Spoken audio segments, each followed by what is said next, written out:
murder is easy if you're a member of the family. What that film, and I want you to join our little family. But when a private killer cuts into the family business, being a killer is suicide. The Family, rated R.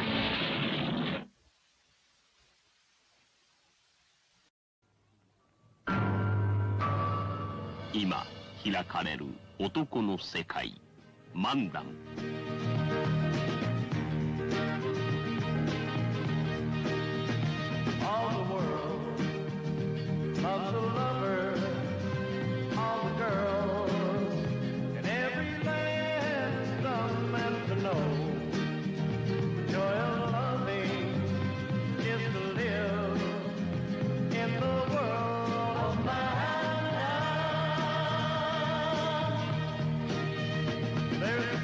男らしさとは、男臭さとは、男のドラマを演出する新しい男性化粧品。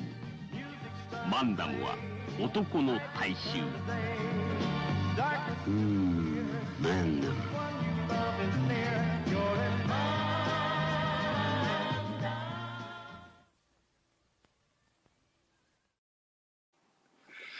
Yes, you heard it from the man himself. We're in Mandem tonight, and we are going to be watching and kicking off Charles Bronson Month tonight, and we are going to be doing a 1970 Eurocrime film that Charles Bronson did, obviously in Europe, in Italy, and well, actually, most of it was shot in the US and New Orleans, but it is an Italian crime film.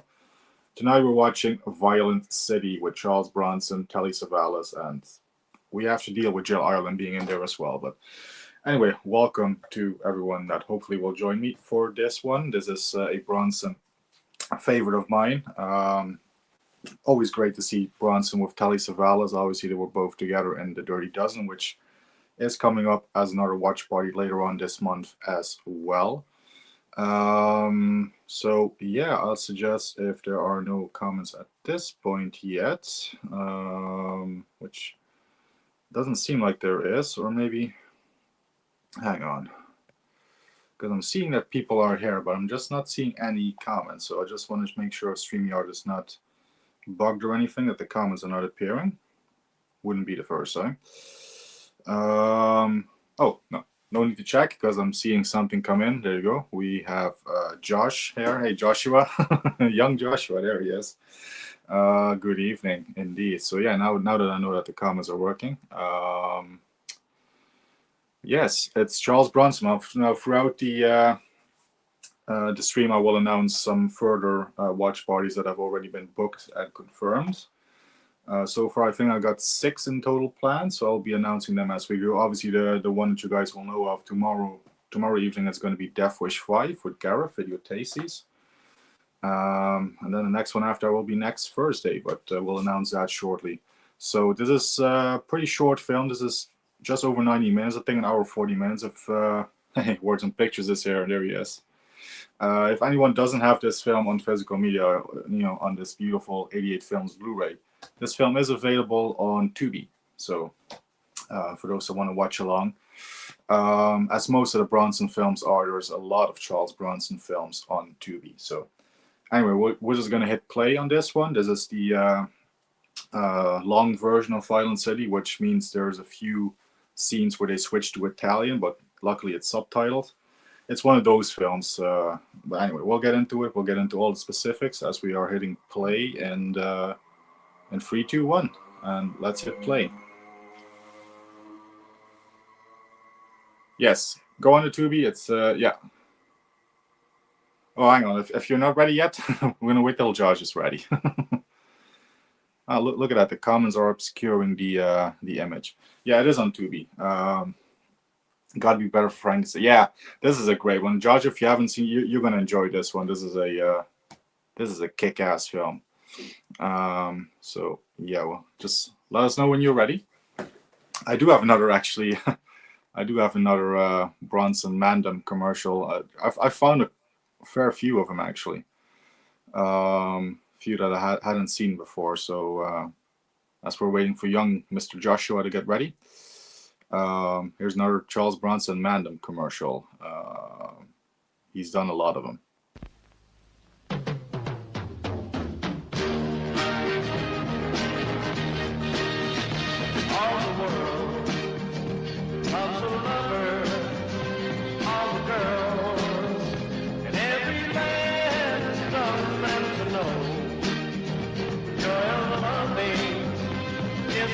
Otoko no sekai ni Mandam ga aru.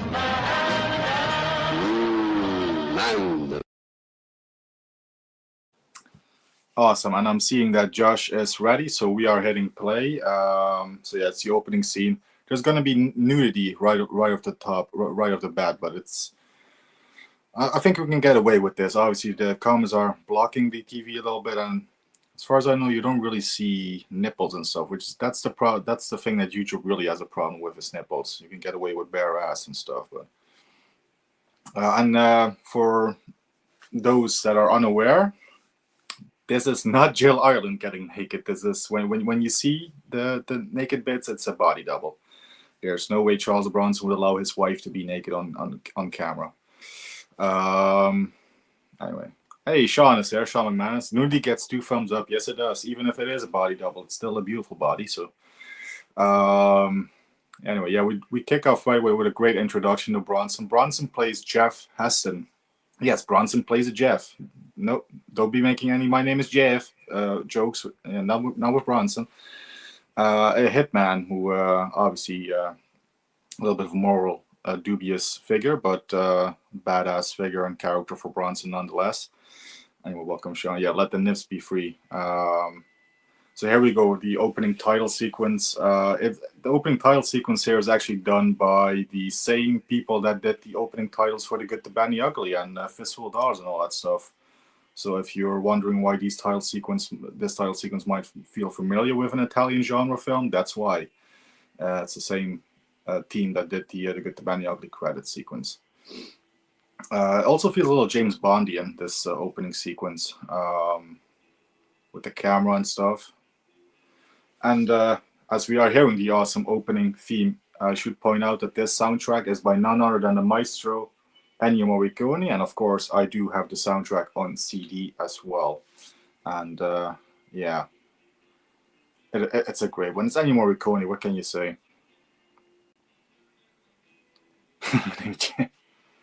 Oh, it's not on Tubi? Okay. I do believe it's on Tubi in the US, so if you do want to see it on Tubi, you might have to put on a VPN, set it to the US. I've only checked the US Tubi, to be fair, so. It's on Prime, okay. Cool. Free to there you go. Free to watch on UK Amazon. Thank you, Words and Pictures, so yeah. And for the Americans watching, it's on Tubi. There you go. Charles Bronson is playing Charles Bronson. Well, this one is special because he's playing a Jeff in this one, so obviously I relate to him in this one. Editing by Nino Boraggio, the editor of The Good, the Bad, and the Ugly. Obviously, like I said, this is an Italian film. And yeah, as you say right there, yeah, Rip Bronson. Bronson, I think he was 48 at this point. No, what was he at this point? 1970? I think he was 50, early 50s by the time he did Death Wish. It must have been late 40s. And yeah, he was in incredible shape. He was in incredible shape in this film. And this opening scene is entirely filmed in the Virgin Islands. And we're about to actually get a cool car chase to open up the film in just a little bit with a cool Ford Mustang, one of my personal favorite cars of all time. I would love to own a Ford Mustang. One of these old classic Ford Mustang muscle cars, right? It's a cool little opening scene here, and I must say the film looks great on this remaster on the Blu-ray. It's from a 4K transfer. Sadly, isn't a 4K, Blu-ray, but it's a 4K transfer nonetheless. Yeah, Bronson is ripped in this one. Hard times. I mean, Bronson was pretty much ripped throughout his entire career, to be honest. If you look at, all the films from like the late 60s to early 70s and all, the ones where he's in his peak, really. Yeah, he was ripped all throughout it. Even in Death Wish 3 in 1985, there's a little scene where he has the shirt off and he puts the shirt on. You can still see it. He's still in shape. I think Death Wish 3 is the last shirtless scene that he did. I do know that Bronson, he was so proud of his physique, which I don't blame him. I would be proud of that physique as well. He always did request some scenes where he had his shirt off, so that's could be part of the reason why in this film he does get his shirt off quite a bit, because he's showing off. And again, I don't blame him. So here we go, Bronson and Jill Ireland in the Ford Mustang. For the uninitiated, Jill Ireland was Charles Bronson's real-life wife, but I'm sure most of you will know that. So she appeared in quite a few films with him, with her husband. I think the first one was Villa Rights from 1968. She had a minor role in that one. And the last one they appeared in was 1989's, 87's Assassination. And sadly, in 1989, Jill Ireland would pass away after a long struggle with breast cancer. So rest in peace, Jill Ireland. Timestamp for Mr. Words and Pictures. We are at approximately 5 minutes and 45 seconds of the film. That's probably my favorite Bronson film besides... Hard Times. Yeah, that's... my favorite is Once Upon a Time in the West, just like yours, and then my second favorite is Hard Times of Charles Bronson. So I'm in complete agreement with you there, Sean. Those are my two personal favorite Bronson films as well. For those that haven't seen it, 2 years ago I did a full Bronson ranking, a live stream ranking, where I did, I think, was it the top 50 or something? Which I think of all the 50 films of Bronson that I have. So if you haven't seen my full Bronson ranking, hit the archives after this is done, of course. Hey, Mayan is here. Happy Bronson Month. Passing by to say hello. Hope you all enjoy. Yes, and I'm glad that you did, because that gives me the perfect opportunity to announce that Mayan will actually be a guest for Bronson Month. We have scheduled a live stream for the final day of the month, which is the 30th of November. Mayan and I will be watching. We just mentioned 1989, and it says. Sean says right here, that's the year he was born. But speaking of 1989, we'll be watching Kinjete from 1989. This film has a special meaning for Mayan, so but we'll get into that when we do the stream. But it should be a fun stream, and I'm really looking forward to having Mayan on the channel, getting to interact with her. It's going to be awesome. So I'm really looking forward to that. So that's November 30th of this month. So yeah, welcome Mayan. Thanks for being there. Is this your favorite Sollima film? Do you prefer face-to-face? Yes, and I haven't even mentioned the director of this, which is Sergio Sollima. Thank you, Mike, and welcome, Mike. Yes, director Sergio Sollima, who is most known for spaghetti westerns like The Big Gundown, and yeah, Face-to-Face, and also Run Man Run. And he also did another cracking Eurocrime film besides this one, which is Revolver, with Fabio Tessi and Oliver Reed, which I highly recommend as well. Great Ennio Morricone score there as well. To answer your question, Mike, probably The Big Gundown would be my favorite Sollima film, but I think this is right there with it, as well as Face-to-Face. I love Face-to-Face as well. But yeah, directed by Sergio Sollima, so he has a lot of spaghetti western connections. As I've talked about when I did my Eurocrime video, a lot of the spaghetti western people, like either filmmakers or actors, they all crossed over into Eurocrime genre after the spaghetti western boom was done. So also people forget Bronson was people don't forget, because those films are awesome, Sean. But you are absolutely correct. Yeah, The Great Escape, Magnificent Seven, and The Dirty Dozen as well. Yeah. Yes, it has a special meaning for me. Yeah. To put it mildly. So yeah, we'll definitely. Really looking forward to that one. Looking forward to all the guests I've got planned so far. Getting some people on that I haven't had on before. That's awesome. Gareth is here. Hey, speaking of which, tomorrow evening, Death Wish 5, The Face of Death, with the esteemed gentleman that is highlighted down there. So yeah, Gareth, video tasties for Death Wish 5 tomorrow evening. A little later than this one. Yeah. Since when do you like Bronson films? Yeah, you wouldn't tell, would you? But yeah, I've managed to keep it secret for so long. But yeah, I'm a bit of a Bronson fan, just a little bit, just a smidge. Yeah, just. Yeah. Again, Josh, you must give me the name of your oculist. Because yeah, there's no way anybody could watch it, look at my live watch party, first time watch party of Paint Your Wagon, and say that I was a fan of it. I was not a fan of it at all. Was Bronson in Twilight Zone Outer Limits? Oh yeah, I'm sure he was. He did a lot of TV guest spots in the 50s and even in the early 60s. He did a guest role on an episode of Rawhide. So yeah, I'm sure he did. Yeah. Anyway, as I was talking about the car chase earlier, it's happening right now. This car chase, and the guy doing all the car stuff on this film is Remy Julian, a name you might know. He did dozens of Eurocrime films, and he also went on to work on some of the James Bond films, like A View to a Kill, The Car Chase in A View to a Kill in Paris. That's Remy Julian. He did a few others. So yeah, that's why a master of car stunts, Remy Julian, French stuntman, obviously, who did a lot of these Eurocrime films. He did another cracking car chase in Charles Bronson film Cold Sweat, I think from the same year, which is directed by Terrence Young. Another James Bond connection right there.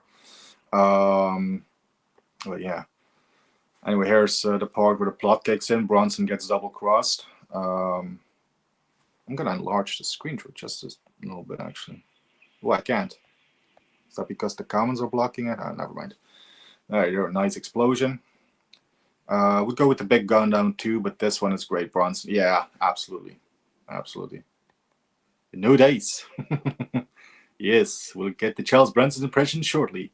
Because, yeah, just like The Mechanic from 1972, this is a film that starts, like the opening 10 minutes, there's no dialogue. Because I think Bronson just said Coogan up until this point. That's it. Like, the very silent opening sequence, except for all the bombastic action and soundtrack and stuff. But no dialogue. Death Wish Free is live. Welcome, Patrick. And yes, Death Wish Free is live. I wish I would be doing Death Wish Free this month as well, but there's so many Bronson films. I want to get some variety. I don't want to do Death Wish Free over and over and over again. I've done it twice already, so. But yeah, Death Wish Free is awesome. Is that on You versus Kinjite or Kinjete? Well, basically, Mayan hasn't really seen too many Bronson films. She does remember when she was a kid. She saw bits of Kinjete, which obviously is a, how do I say this, problematic film. Pretty dark subject matter and all that stuff. And it did kind of scar her a little bit. So we'll be conquering her fears for the film more than anything else on November 30th. So, yeah. Well, that's an age-old question, isn't it? Eastwood versus Bronson, both kind of came up in the same time. Obviously in the 60s, so really, became a big star. Obviously, Bronson started his career a bit earlier, I think. Obviously, Bronson was a bit older. I am 101 Bronson, so it would kind of be a cop-out if I did not say Charles Bronson, I guess. It's too hard to call. I love them both equal. Can we just have both? Can we just have both? Bronson was on Gunsmoke and Have Gun Will Trail. Yeah, he did a lot of these guest spots on television series before he obviously became a big movie star, which that's an interesting point because, yeah, this is a European film. Like, the Europeans made Bronson a star before the US really made him a star, because obviously in the US he really got his stardom in 74 with Death Wish. But he was a major star in Europe thanks to films like Once Upon a Time in the West and Farewell Friend and Rider Under Rain and this one as well. Bronson was made in Europe, really. He was really billed as a big action star in Europe first before he made the transition back, became a big kick-ass action lead in the US. So, yeah, the Europeans had Bronson first. That's high-level giallo. Yeah, I love these Italian films. Like, obviously, for those watching along, you might have noticed this is definitely one of those stylistic Italian films with cool crash zooms and split diopter shots and all that stuff, and it just has. I love the Italian style of filmmaking. I think it's some of the best filmmaking, that you can find. With giallos, Eurocrimes, spaghetti westerns, all of the Italian genre films. And yeah, the giallo quality blood is definitely one of those slight little touches that I just love. Blondie and Harmonica, but 10 team up to take down Seagal. Oh, Seagal would be in trouble. Seagal would be in trouble. Some of us forget to hit the like. Oh, hit that like button, or Charles Bronson will get you. Jeff, you and I agree that Bronson died when Jill Ireland did. Did he ever do another interview after she passed? Yes, she did. She did. He did. For fuck's sakes, he did.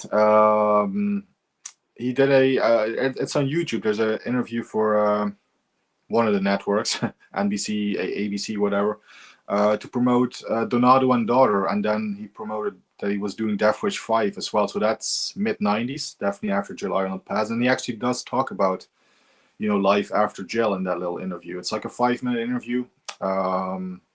Just type in Charles Bronson interview. I'm sure it'll come up on YouTube.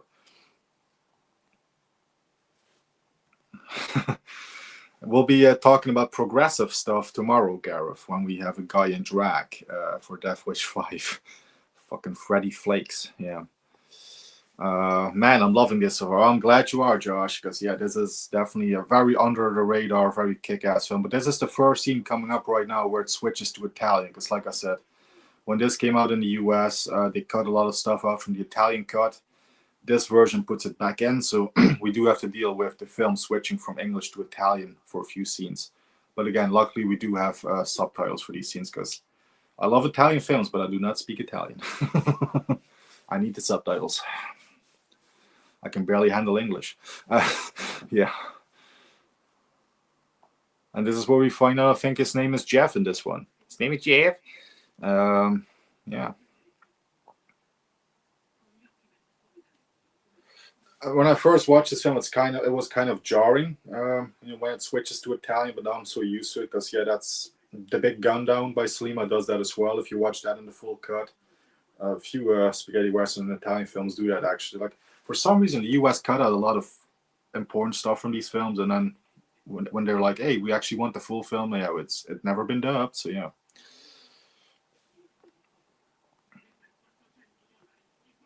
These YouTube handles. Who is this? Vinny? I think this is Vinny, right?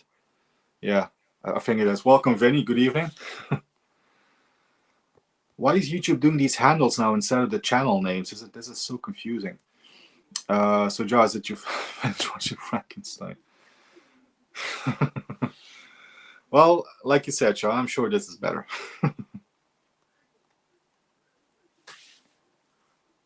Well, depending on which Frankenstein. Is it the De Niro Frankenstein, or I think Bronson did everything that was offered to him. He just wanted to stay a bit. Yeah, I think definitely by the in the 90s he was definitely just to keep his mind busy doing all these TV movies. Yeah. Here we have a scene with the tarantula, which, contrary to popular opinion, tarantulas are not lethal or really dangerous to humans. They always make a big thing about tarantulas in films. I had a pet tarantula when I was an early teenager. They're fucking harmless. I never had a phobia for spiders myself. It's I get why some people do, but again, I had a pet tarantula. I'm fine.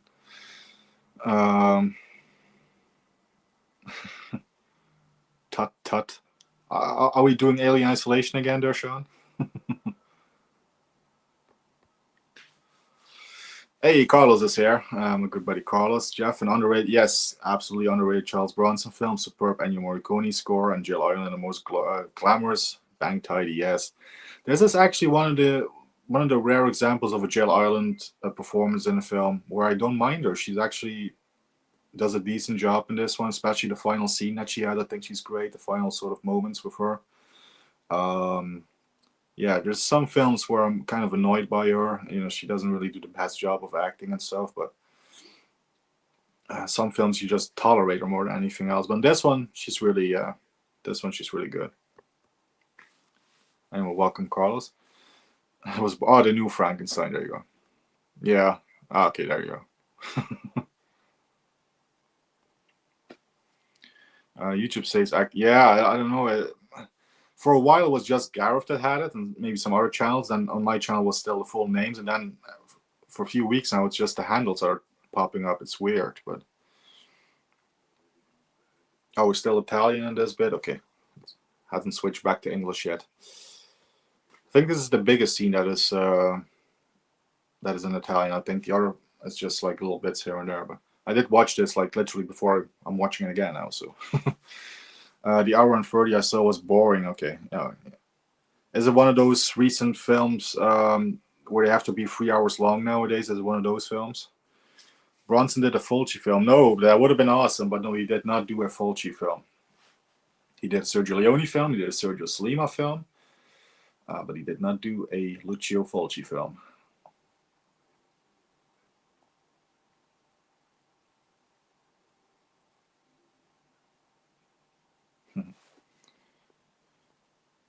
I will report this to Apollo.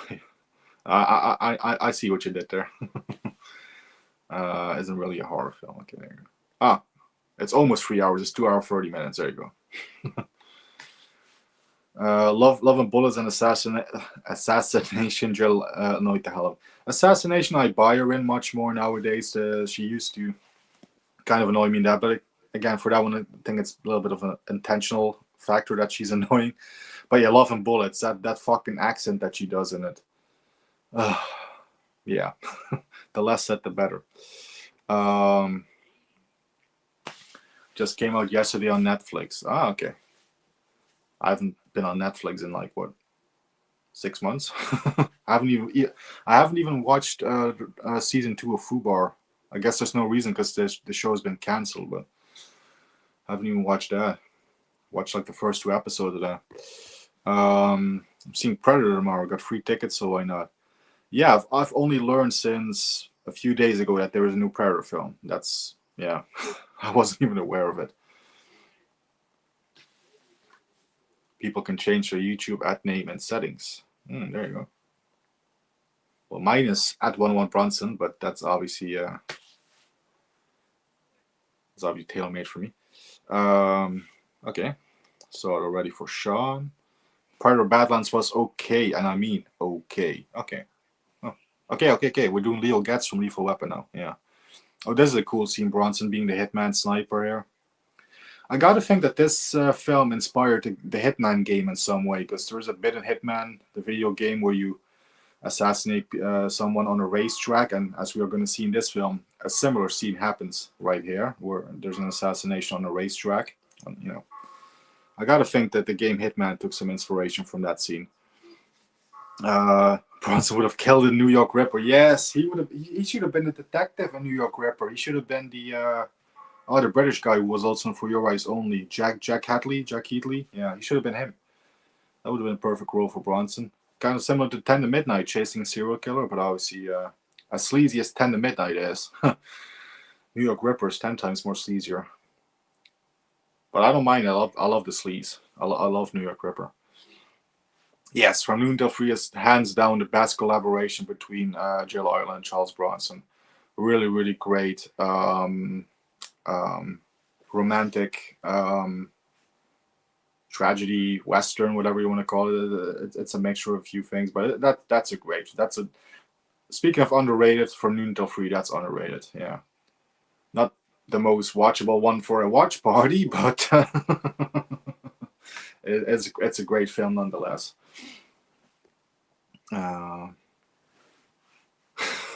Whatever it is out there could happen. I know it wants us. He didn't disappear, was skinned alive. Hey, we're not doing Arnie, we're doing Charles Bronson. Yeah, here's Charles Bronson released from prison. So we're finally going to get the action kicking in.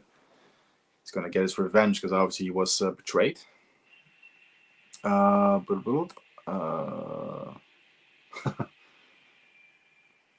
yeah, did this one already. There you go. Sean, another Sean is here. Hey, Sean. Sean 2.0, because we have Sean McManus and Sean Sheridan. Never heard this movie. Old Charlie Bronson's blind spot for me. I've seen 10 to Midnight, Memories Fuzzy. I've seen the first Death Wish once. Well, I definitely recommend Violent City. It's one of the, for me, it's a quintessential Bronson film. Bronson's so badass. And plus, you got Telly Savalas as well, which it's going to take a while before he gets in the film, admittedly. I think Telly Savalas only appears about an hour into the film. you gotta wait for him. But when he does appear, it is there's nice. It's rewarding when he does turn up. So yeah, it's definitely worth the wait. Let's say. I'm now mentioning Bronson as Dutch Emperor. That could have been awesome too. It would have been very different, but because yeah, 87, that was the year of Death Wish 4 and Assassination. So Bronson was in his mid 60s. So yeah, would have been a different battle versus the Predator. Noon to Free was, yeah, the ending, yeah, it was very sad.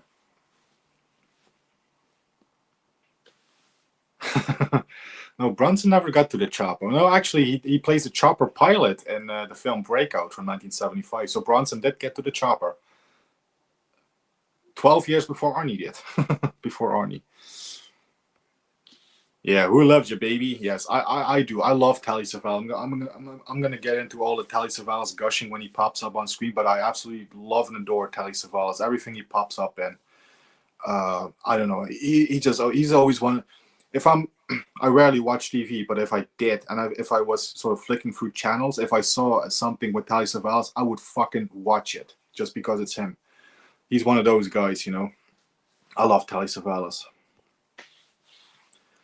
Yes, and this film was called The Family in the US, which my 88 Films Blu-ray, haven't plugged that enough, does have both cuts. We're watching the Violent City cut, but it also has the US The Family cut. So I have both cuts of this film.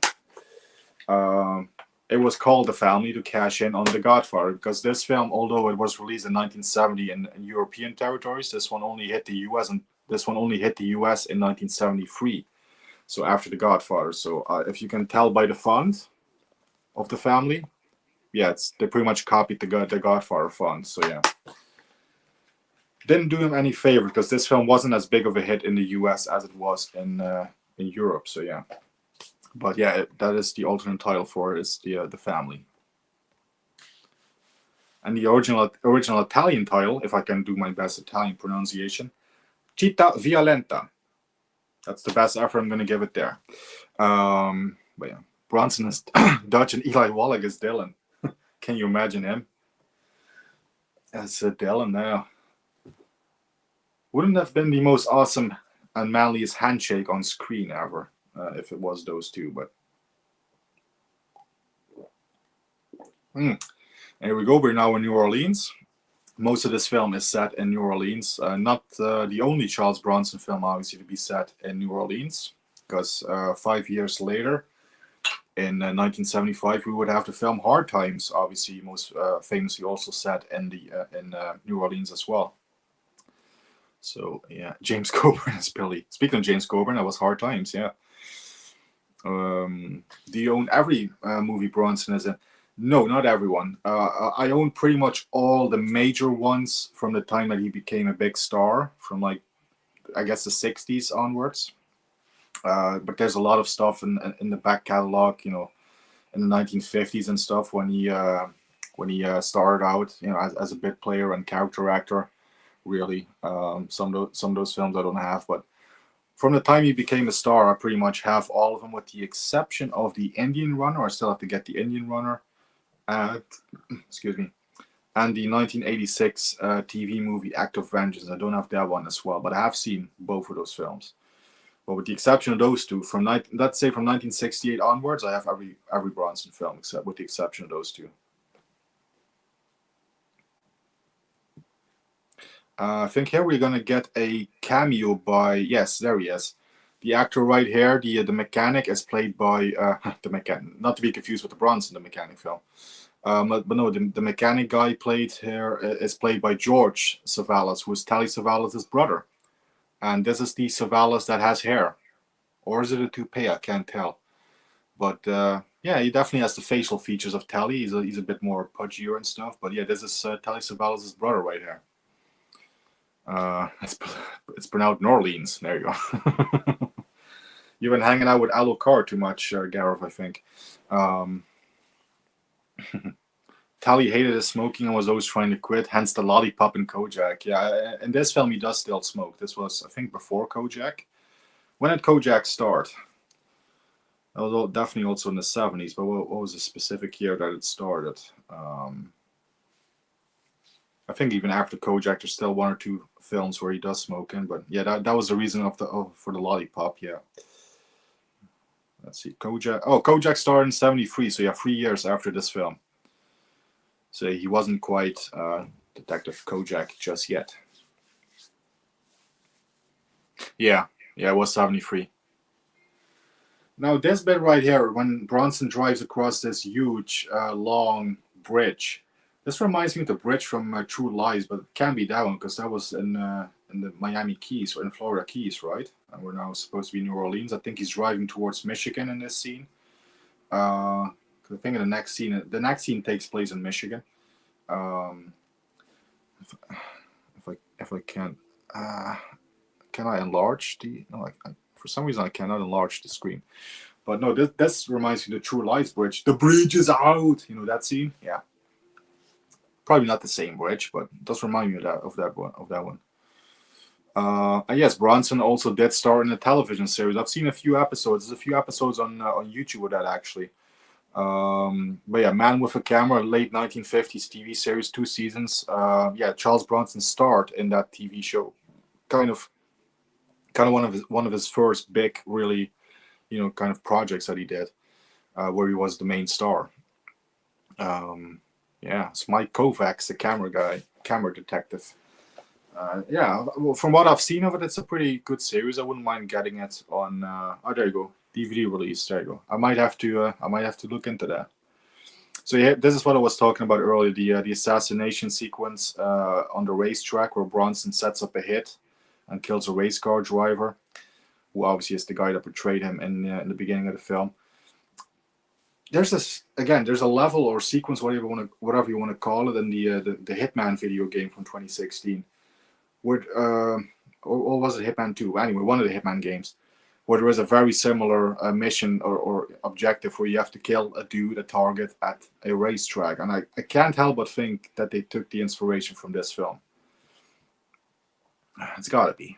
I haven't seen any other movie where there is an assassination at a racetrack. I could be wrong. Please correct me if I'm wrong, because I would love to. I love this sequence. It's one of my favorite sequences in the film. This bit right here. I don't think there was another film where there was one of these sort of sequences. But again, I could be wrong, and I would love to be proven wrong, because I would love to see another film like with a sequence like this. Yeah, I love the. Again, it's an Italian film, so there's a lot of build-up, right? They build up, suspense, all that stuff. So it's a sequence where Bronson, he gets in there, he prepares, he gets the gun ready, he's got one of them foldable rifles, like an AR-7 rifle, with folding, sniper thing and all that stuff. Pretty much the same rifle that 007 had in From Russia with Love. If you remember From Russia with Love, the briefcase that he had, where he had the foldable rifle in. It's pretty much the same rifle. Yeah, you follow him doing the setup, and then obviously the hit itself, and then it's build up tension. But again, it's what the Italians do best, in my opinion. It's really just build up the tension and stuff. One of the mysteries surrounding this film is nobody has ever been able to identify the actor that plays Coogan, the guy that betrayed Bronson in the beginning of the film, who's now obviously on Bronson's hit list. He's not listed in the credits, and nobody knows anything about him. Mike Malloy, the great Eurocrime expert Mike Malloy. There's an interview with him or a segment with him on the Blu-ray. He talks about it. Nobody's been able to identify this guy. I've listened to the audio commentary by Paul Talbot, the Bronson the Bronson Sleuth author. He doesn't know who this actor is that plays Coogan. So it's a mystery. Who played Coogan? We still do not know until this day. So just thought that was a cool fun fact that not everybody might know. Telly was Jennifer Aniston's godfather. I did not know that. That's awesome. Can you imagine that? That's awesome. Yeah, we're gonna get into Telly once he pops up again. It takes a good while before Telly Savalas pops up in this film. You gotta wait for him, but Hey, Mike is here, the real Fifth Beatle, or as the YouTube's handle nowadays is. Yeah, the real Mike, 1976. There you go. Welcome, Mike. Just watching a Bronson film, Mike. Thank you, Carlos. And yeah, we'll definitely catch up, my friend. You have a good one as well. And thank you for being here. I gotta get some fluids. Yeah, so Bronson he sets up shop here at this huge field of grass right here, which he's getting a vantage point to overlook the racetrack. And that's where that picture down there comes from, where Bronson holds a sniper rifle down there. It's from this scene that's coming up. Oh, well, it's looking like it's going to be Terminator Resistance now, Mike. Resident Evil 2 was leading in the polls, but it looks like it's going to be Terminator now. There's been a sudden swing in the votes, and now it's Terminator leading. Unless, hang on, let me check. What's the current state of the poll? Oh, yeah, Terminator Resistance is in the lead. 45% of the voters have voted for Terminator Resistance, and 30% have voted for Resident Evil 2. So it looks like it's going to be Terminator first. But I will do the runner-up as well, so.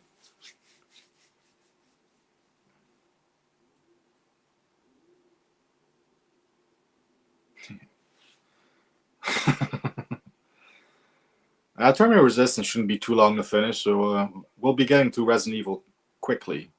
Obviously, I don't think we're going to have much time to do it this month, because I'm going to be doing a lot of Bronson watch parties. But within due time, we'll definitely get to Resident Evil 2.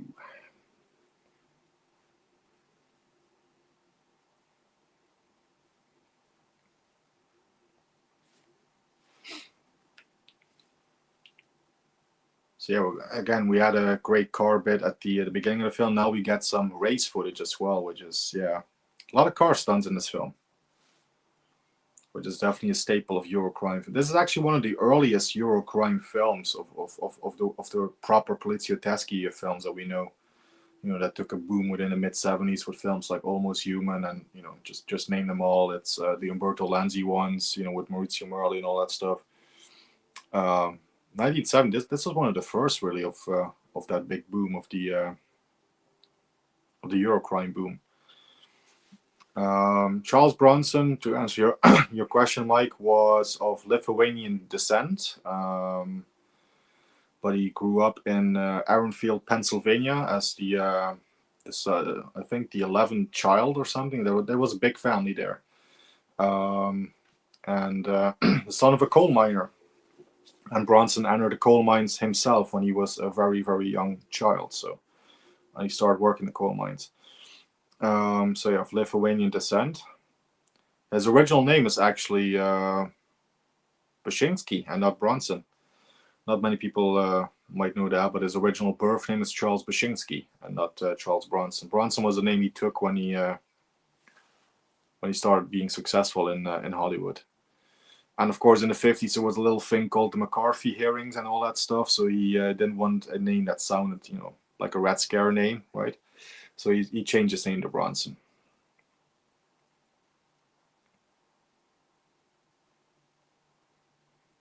There's another bit where the film switches to Italian. Again, it's just one of these things you have to kind of look past with this film. The US cut a lot out, without dubbing it, and it's never been dubbed. So for the complete version, there's a few sequences in Italian. Here we go. The race has kicked off. Bronson has set up shop now for the assassination, for the hit. Let's see, I'm trying to look if there's any trivia that I've missed so far. Actually cheating and pulling up the trivia. Most of the trivia so far I've done from the top of my head, so that's not too bad. But can only imagine what he'd make of today's politically correct movies. Yeah.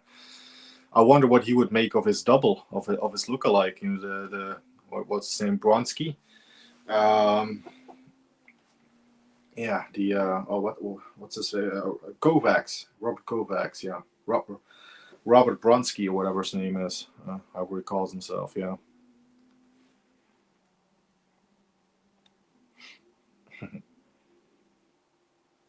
Yeah, Bronson was a real man's man. He was he's also a World War II veteran.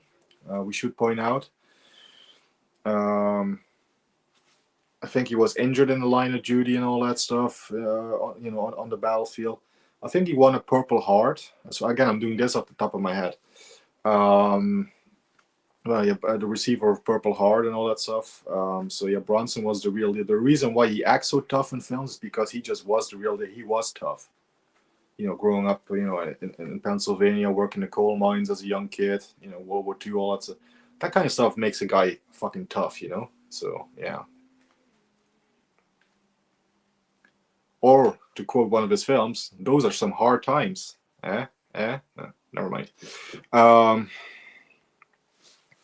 Forgot to mention Sterling Moss is in this scene. He was a legendary F1 driver. Yes, good that you mentioned, because that's not one of the trivia bits that I have, so thank you for that, Mike. Yeah, there you go. Because there's some cool racing and stuff here in this scene. I love this little bit of levity where Bronson gets this young kid here is taking a piss, and Bronson's like, oh shit, oh no, it's just a kid taking a piss, it's okay. Anyway, here we go. Bronson taking out the AR-7 rifle. Again, it's the same rifle that 007 used in From Russia with Love, where you can just assemble the gun. It's all, you put every component in the back of the stock, and then you fold it out and you assemble it. So it's a cool little gun, but I think it's a very low caliber gun. I think it's 22 caliber or something. It's a very small caliber. Still would be pretty lethal if you use it right, but I'm just saying. Anyway, I was looking up some other trivia as Bronson is setting up here the assassination, the hit. Here we go. This is the third and final movie collaboration of actors Charles Bronson and Telly Savalas. The two earlier pictures were Battle of the Bulge and The Dirty Dozen. Because Bronson was also in Battle of the Bulge. I keep forgetting about that one. He was in that as well.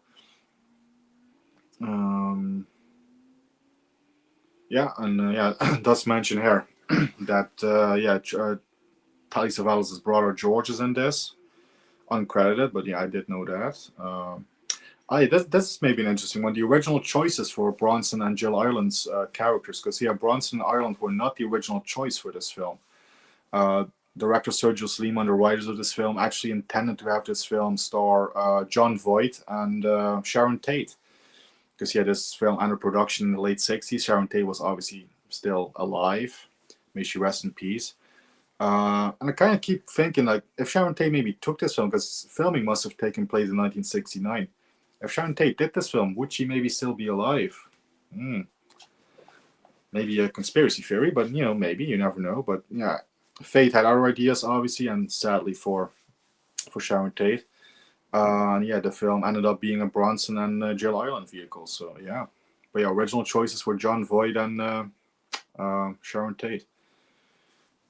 Just looking up Bashinsky, meaning oak tree, living near an oak tree. Oak tree symbolism, stability, wisdom, strength. And they call Arnold the Austrian oak. Bronson is the original oak. There you go. Also found he spoke fluent Lithuanian and Russian as a child. Yes, he did. Because if you listen to,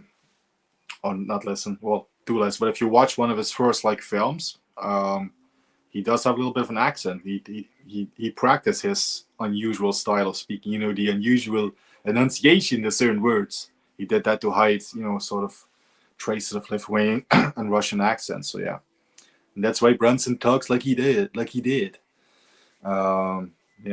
But that's the explanation for the famous Bronson, speech pattern, I guess. Anyway. It's Saturday. I'm gonna indulge a little bit. I'm cracking open a cold one. So, cheers.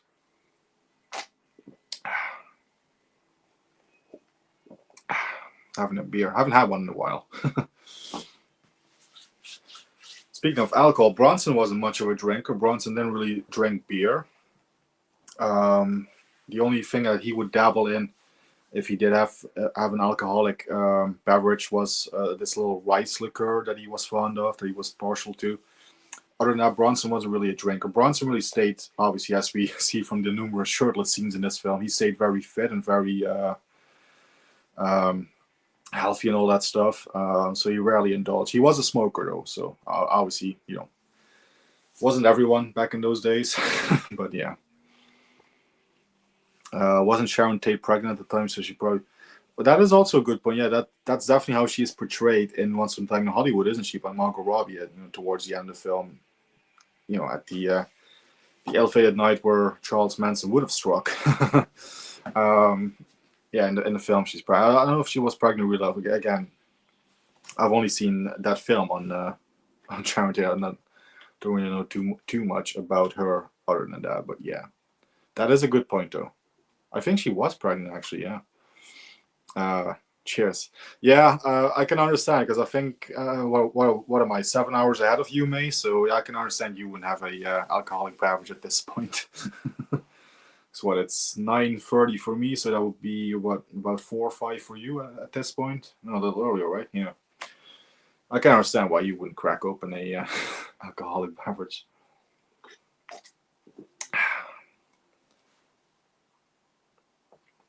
Oh, yeah, here's another bit of Bronson trivia right here.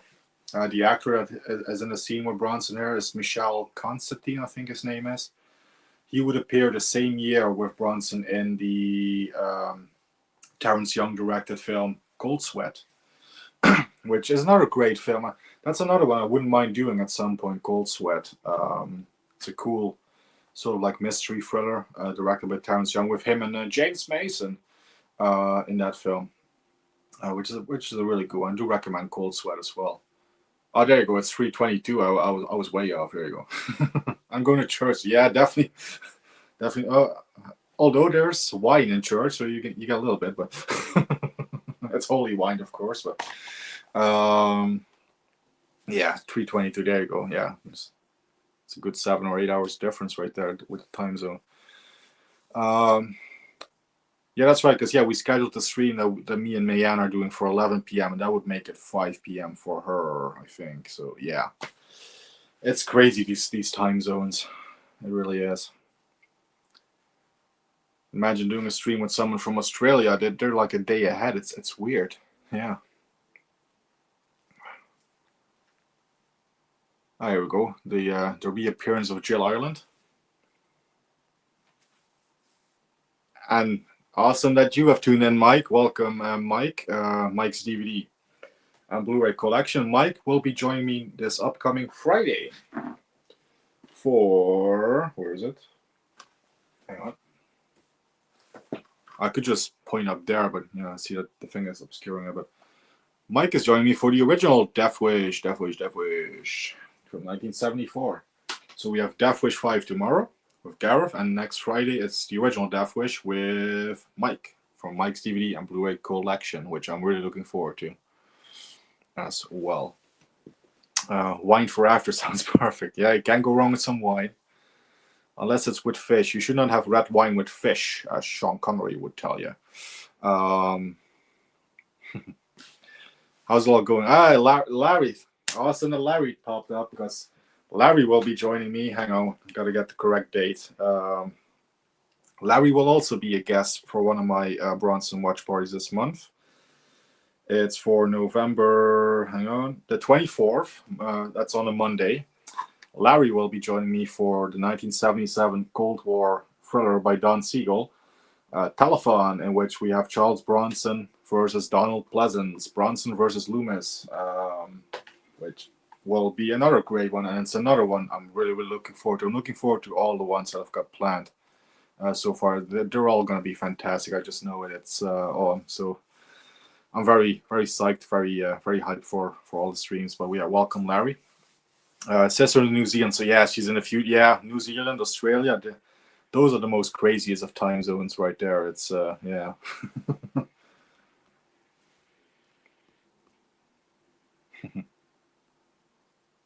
So yeah, we've got pretty much all the featured guests so far in the stream, except for 2. So if they pop up, I will announce the films that I'm going to do with them as well. If they don't, I will still announce them at the end of the stream.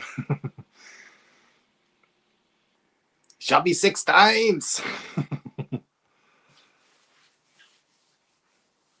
He actually dresses a bit like Loomis in that film. So he's wearing like a long trench coat. Yeah, it's very at a certain point in the film, I think. It's been a while since I've watched Telephone. It's going to be a great chance to revisit Telephone. It's another one that's very underrated in my opinion.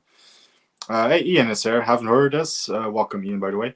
But glad to see you're doing a season of one of your favorite actress movies. Oh, thank you, Ian. Yes, it's the second one I'm doing. I did one 2 years ago. I should have actually done one last year. I should make this an annual thing, really. But for some reason, I missed last year. But it's back here now with full force, back with a vengeance. Ironic, because Charles Bronson is all about vengeance. Oh, this is a problematic scene. Yeah. Although it's Bronson's own wife, so I guess. But yeah, a little bit of YouTube hates this word, but oh yeah. Yeah, thank you, Mike. Yeah, a little bit of grape soda happening, a little grapey, yeah, if you know what I mean. Remove the G and you know exactly what we're talking about. Anyway, welcome, Ian. How many times does he shoot him in that movie?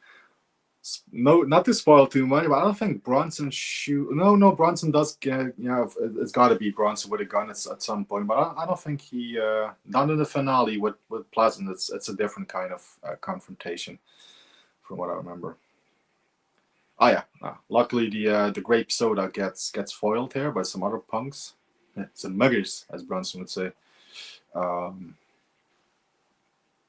Yeah, a little bit of a prelude to Death Wish, maybe this one. Luckily, it was luckily, it's never luckily, but fortunately for all involved, it was just an attempted one at this point. It wasn't, fully carried on. So. If you can say fortunately in that situation. But it's definitely not as graphic as a Death Wish film, that's for sure. Bronson, well, I don't know, Bronson-a-thon. Bronson. Charles Bronsvamber? Yeah, Bronsvamber. Let's go with Bronsvamber. Yeah. Bronson-a-thon. Yeah, I know Ian hasn't seen a whole lot of Bronson films, so Ian, this one is on Amazon Prime if you do want to watch it. Hint, hint. This one is on Amazon Prime in the UK. And for my US viewers, this one is on Tubi, as a lot of Charles Bronson films are, I've come to discover. So there's a lot of Bronson, pretty much all of them on Tubi. I mean, it's ridiculous how many of them there are on Tubi at this point.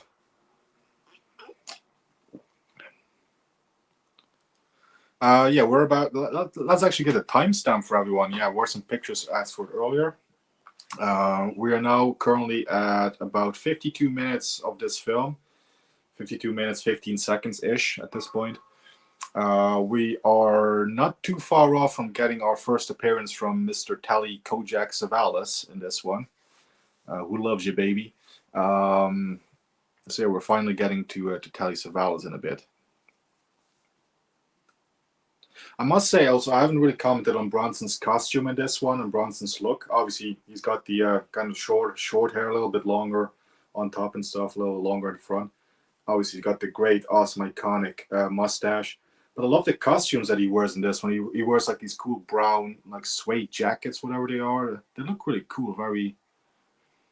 They don't look dated. Let's put it. I think if somebody wore that outfit today, they would still get away with it. Maybe not with the banana yellow shirt that Bronson's wearing there, but I could still pull this. I mean, not me, maybe not me, but people could still pull this look off. I think the look that he has in this film, in terms of the outfits.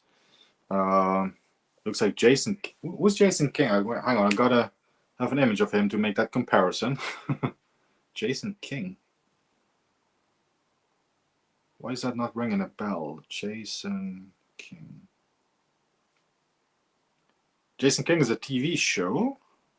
Oh, British television series. Oh, that's why I don't know it. Let's see. Oh yeah, I can see that. I can see that.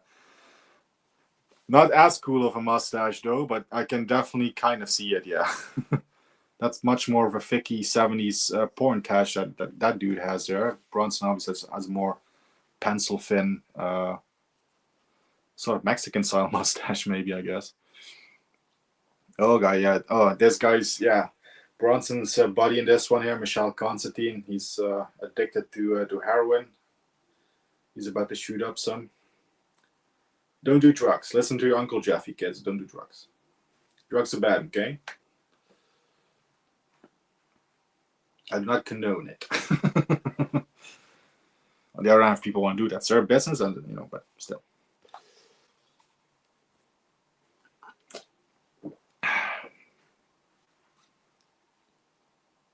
I'm kind of turn the volume up a little because I only have the subtitles on for the Italian bits. I can't actually hear the English dialogue at this point.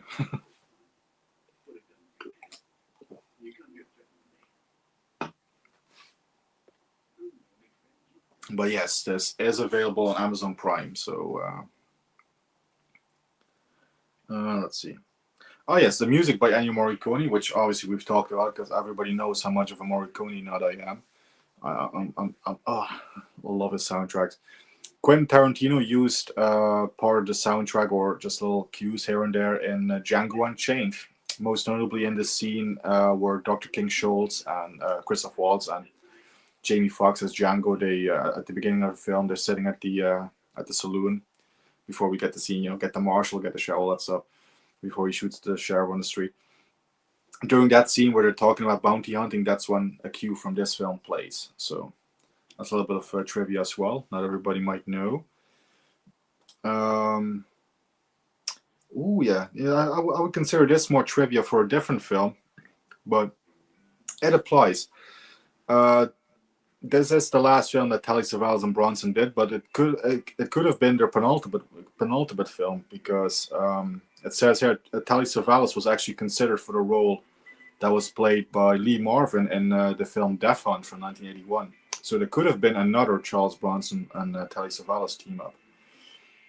It's ironic that all three actors did star in The Dirty Dozen, though. That's a little ironic, but yeah. Oh yeah, and it says here also Telly Savalas, despite receiving second billing, does not appear in the film until about an hour in. Yeah, we're still waiting for Telly to pop up.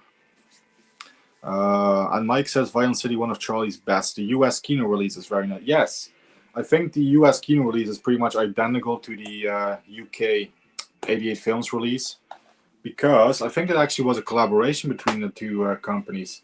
Because if you look at the disc for the family, this is again 88 Films, but what does it say right there? Kino Lorber. So I think it was a collaboration between the two labels. So yeah, if you got if you're in the UK, this version is identical to the Kino Lorber one. If you're in the US, the Kino Lorber one is pretty much identical to the UK one. So there you go, the 80 Films one. And yeah, it's a great transfer and stuff. They did a great job on it. The first time I watched this was on a pretty pretty crappy DVD, to be honest. Like very thin image and stuff, very stretched and stuff. It was didn't really look good, but the film, it was the full uncut version of it, so at least it did what it did. Didn't cut anything. It wasn't any. It was the full complete film. But yeah, just transfer wise and quality wise, nah. This Blu-ray is definitely a much needed improvement. Oh, and Josh, let me know how the transfer is on Amazon Prime. I'm curious to see what transfer they use for the digital one. Or Ian, whoever's watching this on Amazon.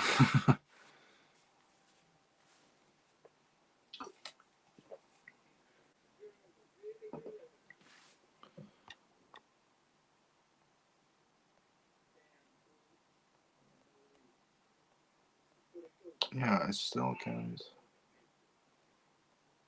Okay, never mind. I think it's because of the comments on top of the TV screen. I keep wanting to enlarge it at some points, like I sometimes do, but it just does not work. I think it's because of the comments. But this is leading up now to Telly's appearance in the film, because this is where we find out that someone actually took pictures of him at the racetrack when he did the assassination. Now they have pictures of Bronson, so they want to blackmail Bronson into becoming a part of the crime organization led by Telly Savalas. Of course, you do not just simply blackmail Charles Bronson and get away with it, as we are obviously gonna find out throughout the remainder of the film. Needless to say, you don't mess with Charles Bronson. You don't fuck with Charles Bronson, really? And you certainly do not blackmail Charles Bronson. And if you harm one of his loved ones, well, just watch any of the Death Wish ones. You'll know what happens. You don't fuck with Charles Bronson. Never seen a Blu-ray, but the version I'm watching on looks fine. Maybe DVD. Ah, okay. Yes, and that is a good point as well by Mike. Yeah, the Blu-ray has a 2K and a 4K scan, and I'm watching the 4K scan, obviously, so it looks really, really sharp, crisp. Yeah, it's a great transfer.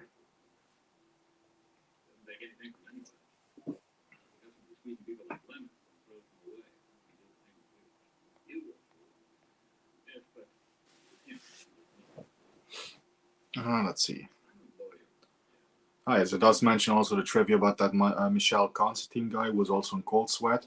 Apparently, they actually became close friends, him and Bronson. So that's good. And some of the other original choices for the roles of Bronson's character and Jill Ireland's character.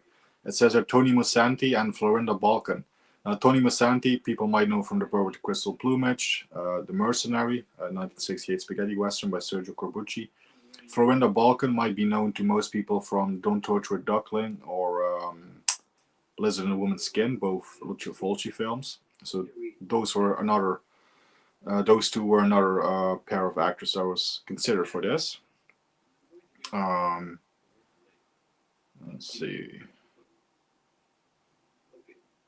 And mentions here about the titles with The Family and Violent City. Oh, and I'm guessing through all the trivia. That's it. That's the end of the trivia. Yeah, but if you do really want insightful info and stuff about this, get the Blu-ray.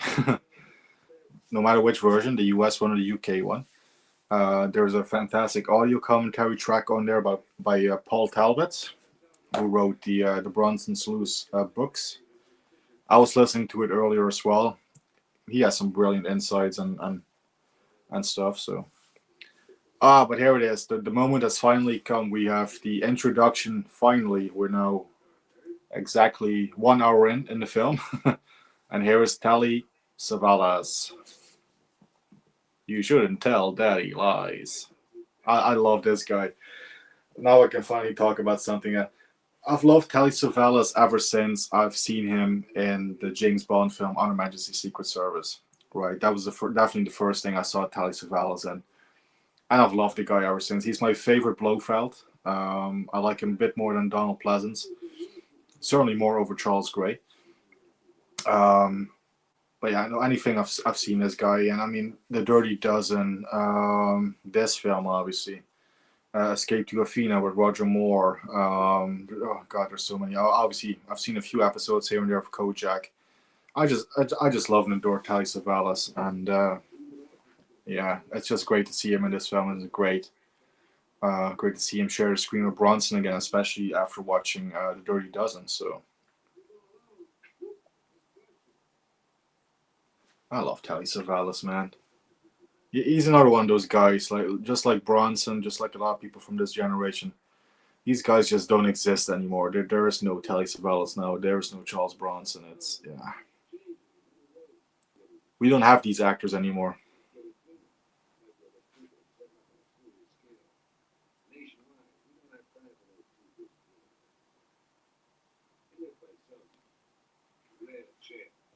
Okay, he just has the voice, right? Telly, and I should add, one of the coolest bald dudes. I don't think anyone has ever looked cooler with a bald head than Telly freaking Savalas. He owned it. He absolutely 100% owned it. And yeah, again, that's no disrespect to other people that sadly are suffering from hair loss. Which why do you think I'm wearing a cap? But no, Telly Savalas, man. Oh, what a cool dude. Where is this film set in your list of Bronson movies? Well, I did. I did a full ranking of every Bronson film that I've seen or that I own 2 years ago during the first Bronson month. I think this one is definitely top 10. I think this came in just at number 10, number 9, so definitely firm within the top 10 for sure. It's always been one of my favorites. Again, I relate to it a little bit more because Bronson's name in this one is Jeff, so it's the only time Bronson played a character called Jeff, so gotta value that. But what is kind of yeah, I do agree with words and pictures here. One of those guys look better without hair. Yeah. What is actually interesting? There's only about a 3-year difference or so between Bronson and Savalas. Not even. Hang on.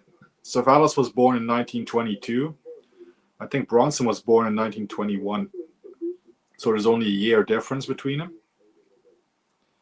But this film kind of sets it up that Bronson is like the young kid versus the old Telly Savalas. Like, they really set it up like Telly Savalas is an old guy and Charles Bronson is a young dude in this, and they were both what in their 40s at this point, so only a year apart. So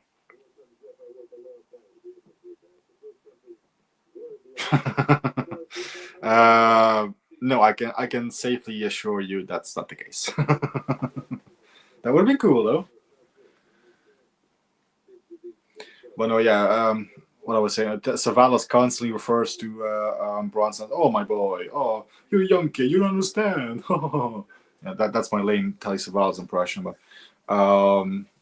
yeah, he's constantly making reference to the fact that Bronson's supposed to be like the young kid and he's the old guy. I'm an old man. I need rest.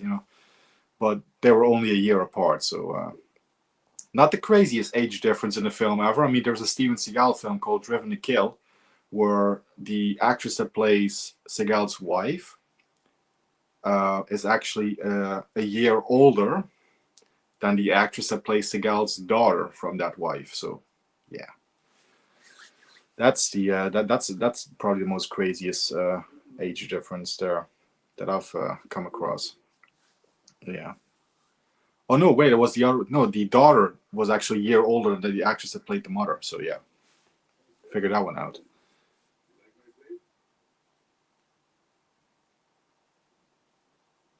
Oh, God. Again, I've said it, but they just don't make him like Telly Savalas anymore. Just watch him. He steals the show. He just turned up in this film an hour in, and he's stealing the show. Telly Savalas has more charisma in his pinky than most young actors today, and that's the fucking truth.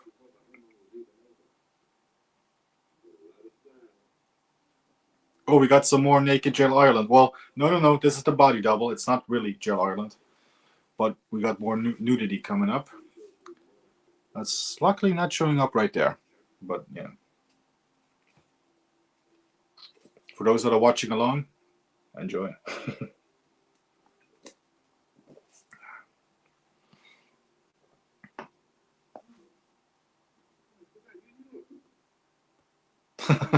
Hey, Ramon. No, this is not the Friday Night Nerd stream, nor is it Friday. It's Saturday.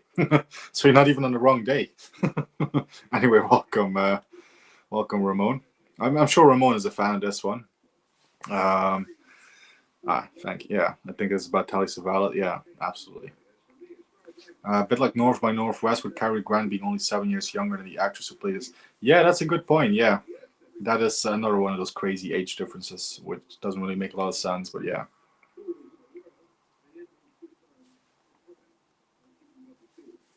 Ramon, you're always in the right place, yes. Ramon is always welcome.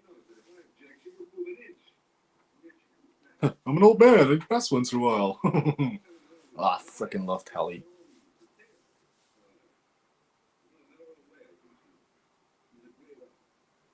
Again, ever since seeing him in Honor Majesty's Secret Service, I've just always had this big fondness and appreciation for Telly Savalas. No, it's weekend, and most importantly, it's weekend for me. I'm finally off during the weekend, which doesn't happen a lot, but yeah. But yeah, Saturday is a day in a week, so, and it's a day that ends in a Y. So. Yeah. Violent City is one of the best movies Bronson ever did.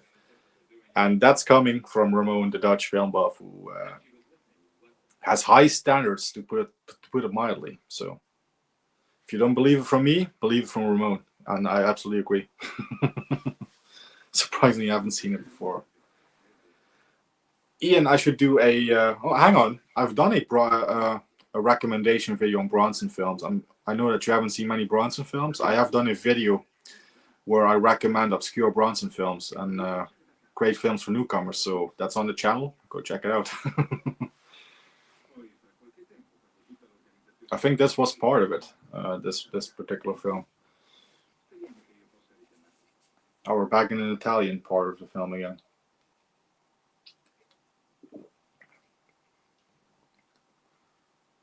And Bronson wearing that cool suede jacket again, that dark brown jacket. I wouldn't mind having a jacket like that, to be fair. Pretty cool.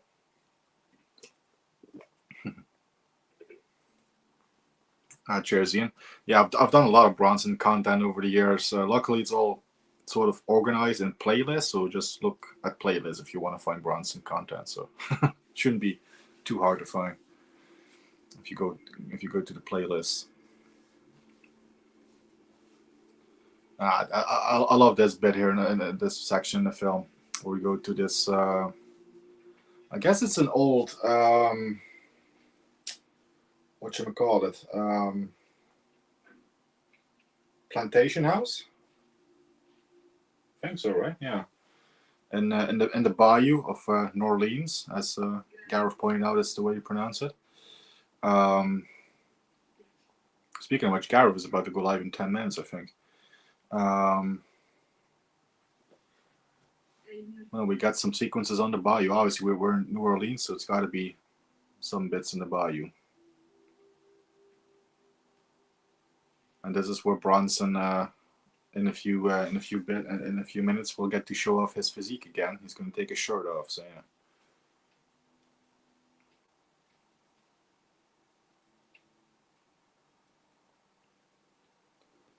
And again, another bit of outfit, piece of outfit, I should say, that hasn't really dated. I love that kind of blue pull-up sweater that Bronson is wearing there. That looks pretty cool.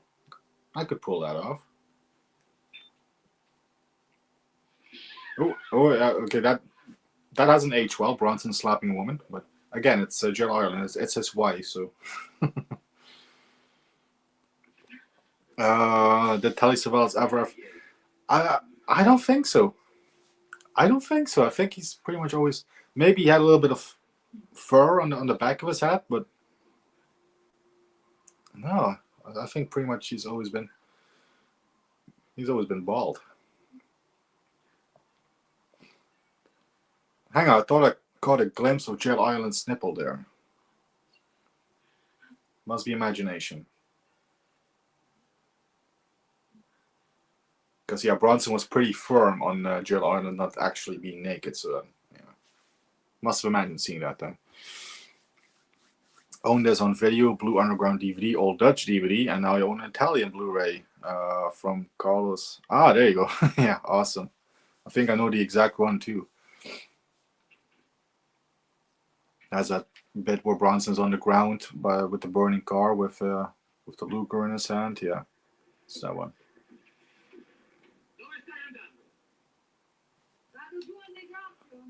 Yeah, I don't remember ever seeing him with Telly Savalas with hair. Yeah.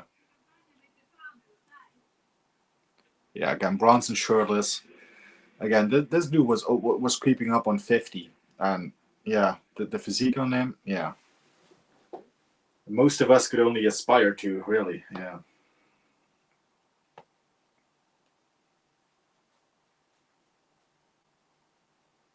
I mean, the biceps, the forearms, oh. Obviously, it's not a physique like fucking Arnold Schwarzenegger or something, but you know, still pretty fucking impressive. Was this dinner already? Yeah. Or maybe he just believed in the Sean Connery method of dealing with domestic problems. Shut the wash thing to slap on. We all know the stories. Come on. Yeah. We all know it.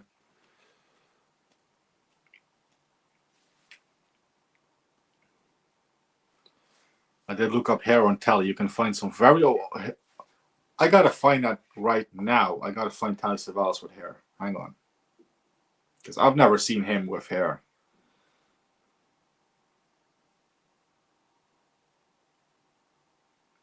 Holy shit! That's freaking Telly Savalas with hair. Well, he was thinning already, but still. Holy shit.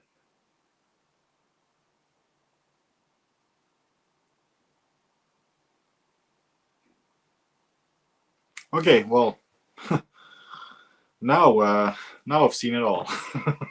Okay, we're done. I've seen it all now. Goodbye. Yeah, looks so weird. Ian has been on a fitness regime for the past 3 years, but nowhere near that. Yeah, it's. I think that's a very, very strong regime that Bronson followed. So yeah. Again, Bronson rarely indulged anything, and when he ate, it was just I think what was it? I read once, just some skinless chicken with some rice and stuff like that. That's what he would usually mostly live on, and so yeah.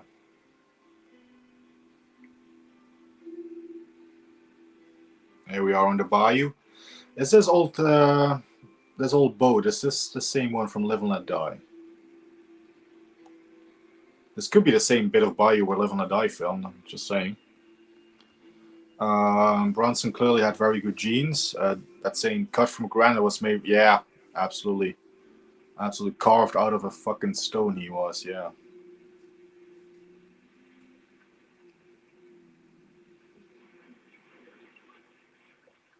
Out of a side of rock.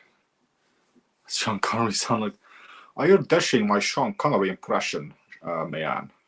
Because I'll have you know, my Sean Connery impression has been much celebrated over the years." I always thought that Brad Pitt in Fight Club was, well, yeah, that's definitely a good physique as well. Yeah, I guess the quote unquote perfect physique is definitely subjective. That's different for everyone. But how old was he when he lost all his hair? When did he do one of his first films? I guess. Because when did he start acting? Because he definitely lost it by the time he did acting, I think.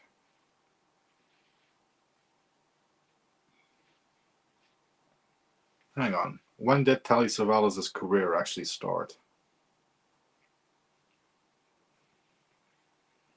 Ooh, Savalas was an episode of the Equalizer TV series. Did not know that. Holy shit, he's been in a lot. He's been in more than I realized. Oh, he did his first gig in 1959 in a episode of the TV series Brenner. 1959, I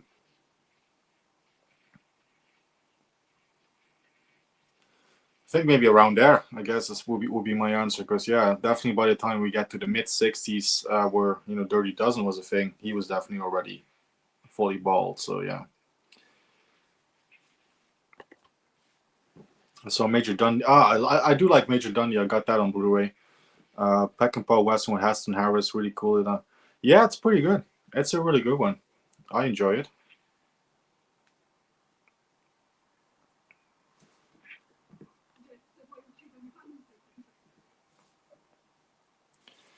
Great one. Major Dundee is very as an underrated Peckinpah. Yeah, I would agree. It's a good one, as they say. Watching this sped up to catch up with you guys. Poor Spider. Yeah, I forgot to comment on that when that happened. I hope that was a fake spider that got stomped on, because we all know the Italians, they love their animal cruelty, But yeah.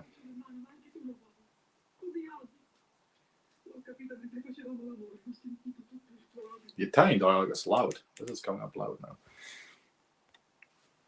Arnie's physique dropped dramatically from Twins in '88 to T2 in '91. T2 was the first one where his body started to sag a little, very slightly. Yeah, I can see that. I can see he was still massive, though. No, there's no denying that. But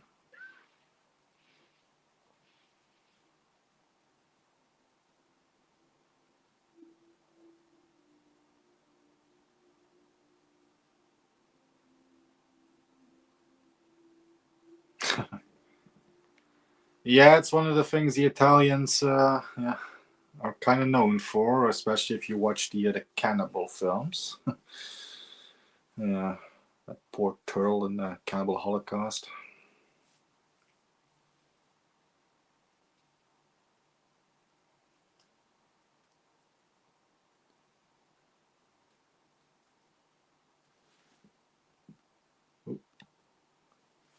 It looked like maybe a real spider. Yeah. Again, with the Italians, it wouldn't surprise me. I know a lot of people don't like spiders, but you know, it's still a fucking you know, living creature, I guess.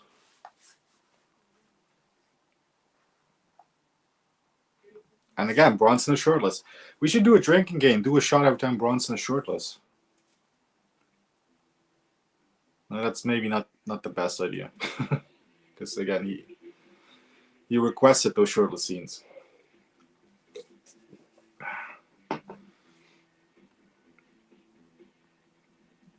Clearly wasn't on the same side with the slide. Allegedly.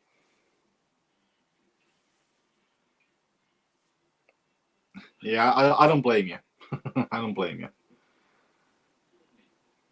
I can take quite a bit, but when I did finally watch the full uncut version of CH, Cannibal Holocaust, yeah, that was even a little too much for me. And it takes a lot to, you know, upset me or, you know, anything like that. So that says a lot.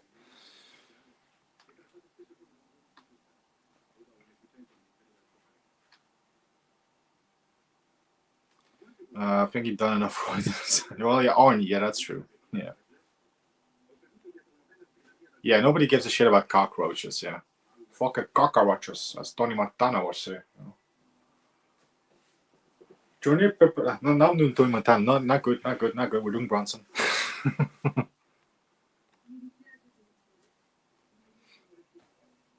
Doing Charles Bronson. Oh yeah, Bronson was kicking ass against roaches as well in Death Wish 3, right? Oh, hang on. Jill Ireland is naked again. No, never mind. Bronson was covering her up anyway. Nobody gets to see my white tits on screen.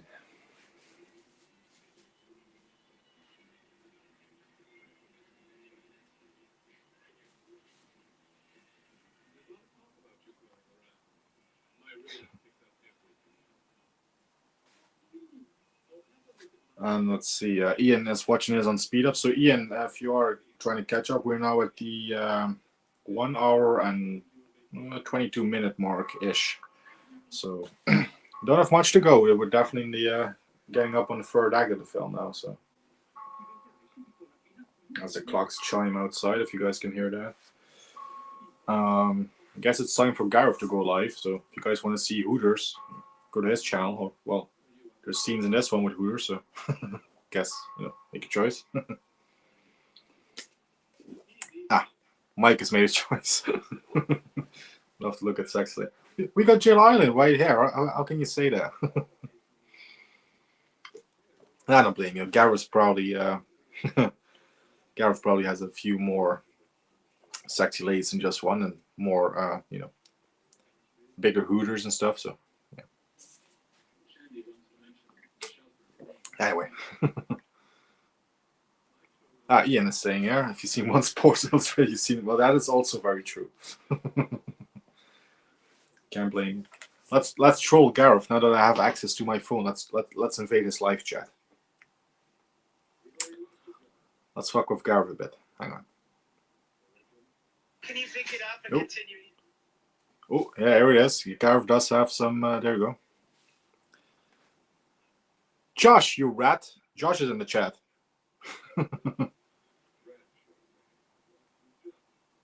You're a rat bastard.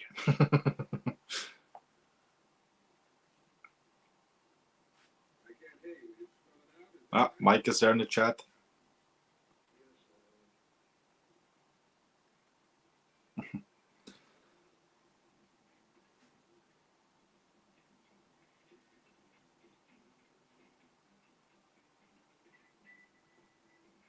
Yeah, I just dropped a message in there. Let's see, Ramona saying Turtle, Cow, Apocalypse Now can handle it. Was yeah, I don't remember that scene in Apocalypse Now, to be honest, but yeah, it's So much shit back here in the day, living in the countryside. Uncle used to decapitate chickens for soup. Yeah, I'm a meat eater too. I eat meat, but I don't kill my own meat, so you know. Post a link to that would be the ultimate troll move, wouldn't it? Yeah.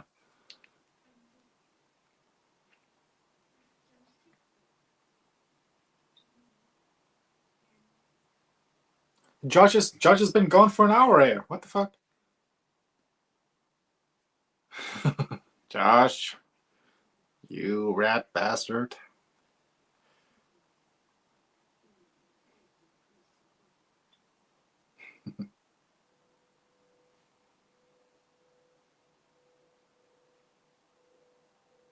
There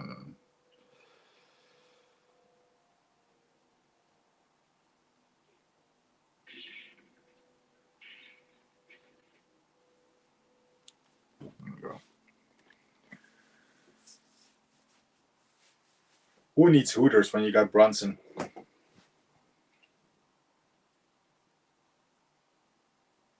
Especially when you got Bronson shirtless. There you go.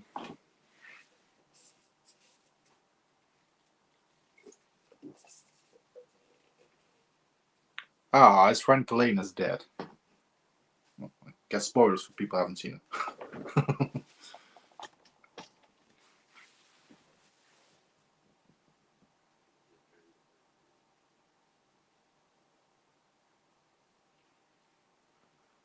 Here we go. Telly Savalas is watching a Western. Is this a spaghetti Western?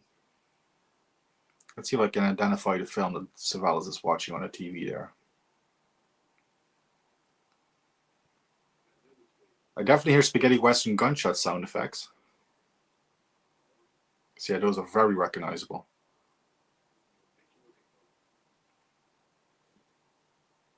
I don't really focus too much on the TV. And it's gone. Can identify it. Were the directors of these movies known for other things? I haven't checked out. Ah, well, we did mention the director earlier, but yeah, this is director Sergio Sollima, Ian. He's directed another great Eurocrime film called Revolver, which is a great one. I do recommend, with Oliver Reed and Fabio Testi. And he's more known for being the third Sergio spaghetti western. So obviously you have Sergio Leone with the Dollars trilogy, Once from Down the West. You had Sergio Corbucci with Django and The Great Silence and all that stuff. And then you had Sergio Sollima with The Big Gundown, Face to Face, and Run Man Run, which are pretty kick-ass spaghetti westerns. And I'm a big spaghetti western fan, as I think a lot of people might know at this point. So that's where Sergio Sollima's mostly known for. But yeah, in between all that stuff, he just directed this kick-ass Charles Bronson film. So yeah. And I think early in the 60s, he did some of these Euro spy films, like these, James Bond copycat Italian films. The Italians, yeah, they did a lot of these subgenres. Let's say they had the peplum genre, which was like the muscle man genre, like the Hercules, Steve Reeve films, all that stuff. They had that, and when that ran its course, and they went into spaghetti western, they had the Euro spy phase, you had the giallo phase, the Eurocrime, spaghetti western, like I said. They really moved in these trends, in these fads, right? So yeah.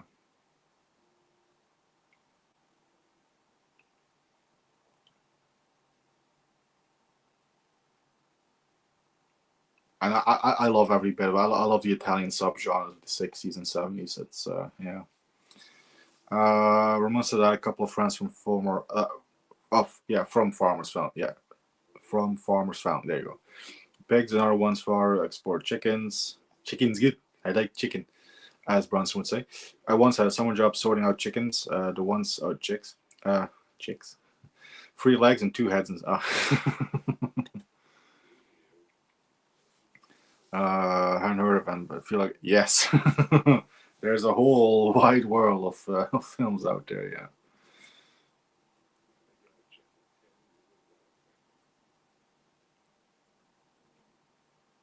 We're all we all still have a lot of films to catch up on. Myself, I'm definitely no exception to. There's so much that I haven't seen that I still have to check out. It's yeah.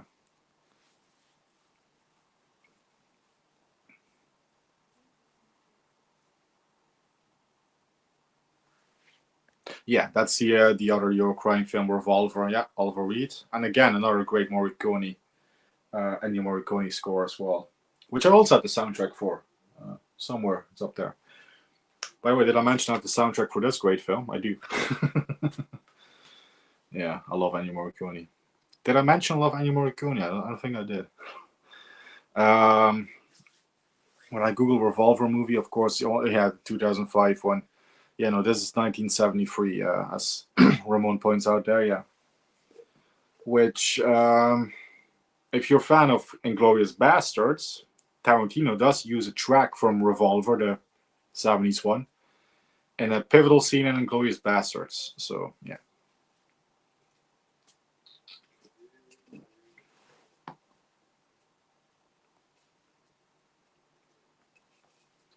Now, sadly, I think this is the last scene of Telly Savalas in this film.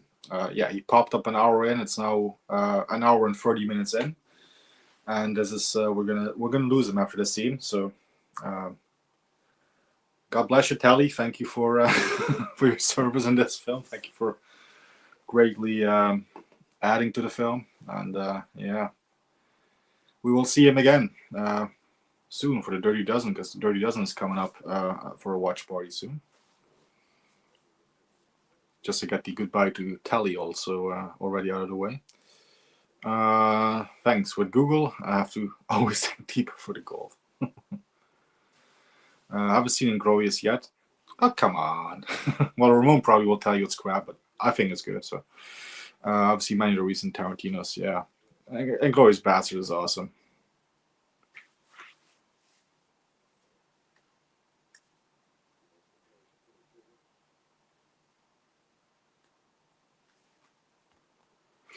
No worries, Mayan. Thank you for being on. And again, a reminder, Mayan and myself will be collaborating for a watch party as well later on in the month, if I can find the... there it is. November 30th, me and Mayan for Kenji Te, Forbidden Subjects from 1989. Again, it's gonna be epic. So thank you, Mayan. You have a good one. And yes, we just lost Telly Savalas from the film. He's been killed by Charles Bronson. Again, like I said earlier, if you try to blackmail Bronson, if you fuck with Bronson, this is what happens.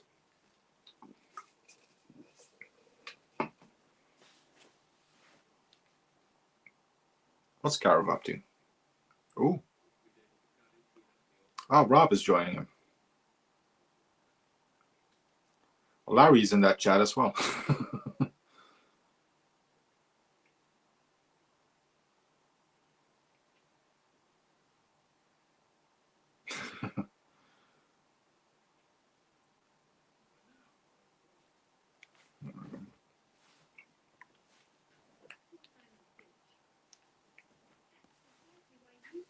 Tarantino never made real crap. But I do think his films became worse after the Kill Bill saga, yeah.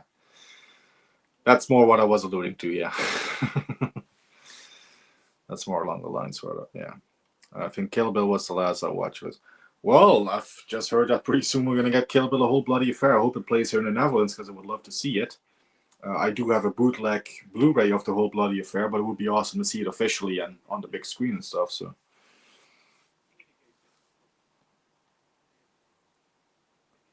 I myself, I'm an unapologetic Tarantino fan myself, so I love pretty much all the man has done. But again, personal tastes and preferences, of course.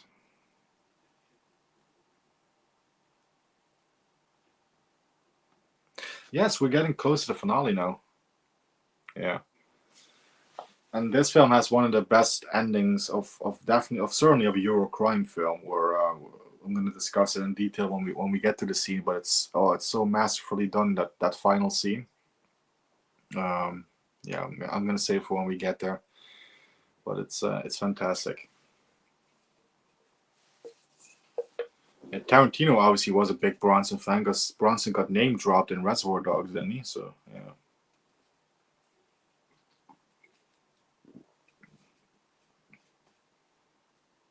I'm back in New Orleans.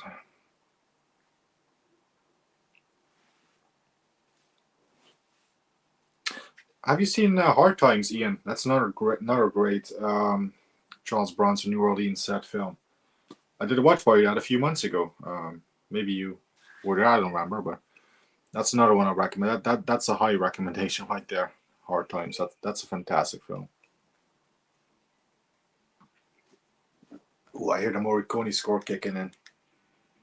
Oh yeah, this is one of my favorite tracks of the soundtrack here. Love this bit.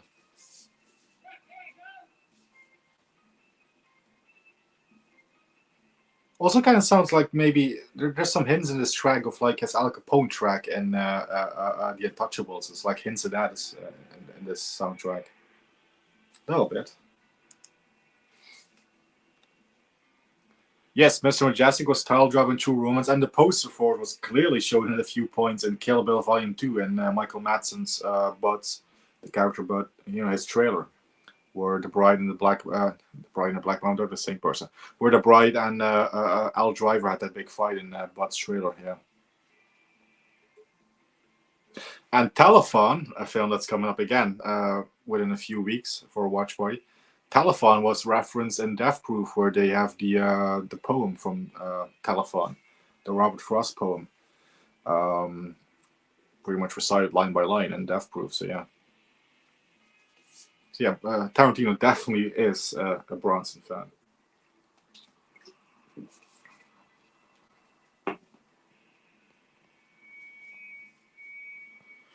Miles to go before I sleep. Yes, indeed. Yeah. Ian hasn't seen Hard Times. May have been on your watch party. Okay. Yeah, that's definitely one that I recommend. I think I only see on Mr. Majestic. Ooh, Mr. Majestic is awesome. One Night Melons. Yeah, Once Upon a Time in the West. That's my personal favorite film that he's ever appeared in, obviously. And the original Death Wish. Yeah. Can't remember that one well. Yeah. Well. This upcoming Friday, Death Wish, the original watch party, gives you a chance to, gives you a chance to refresh your memory on it, refresh your mind on it. Yeah, miles to go before I sleep. Remember, Ramon, miles to go before you sleep. Still haven't seen Telephone. Ooh, get on it. It's on Tubi. Yeah, that Shout, what is it? Shout Studios Blu-ray from the US got sold out pretty quick, didn't it? You cannot get this anymore for a decent price. Luckily, I snagged this up right when it was released. Definitely a strong improvement with that fucking god-awful Dutch DVD that I had, which, that was the worst transfer I've ever seen on a DVD. So yeah, very glad with my Telephone Blu-ray. Yeah. Yeah, definitely Death Wish, yeah. And the film Slater is distracted by when he's at Drexel's plays blaxploitation film The Mac, yeah. I love True Romance. As I'm sure most people do. That's I don't think I've ever heard anyone say I hate True Romance. It's one of them films that's universally loved. I haven't really, not in the circles that I go in anyway. I've never really heard any negative stuff about True Romance. So that's how you know a film is really good, when you really, 99 times out of 100 you don't hear, oh, Jill Ireland's naked, oh, body double, never mind. No, that's when you know you have a good film. When most people, 9 out of 10 people always have great things to say about it.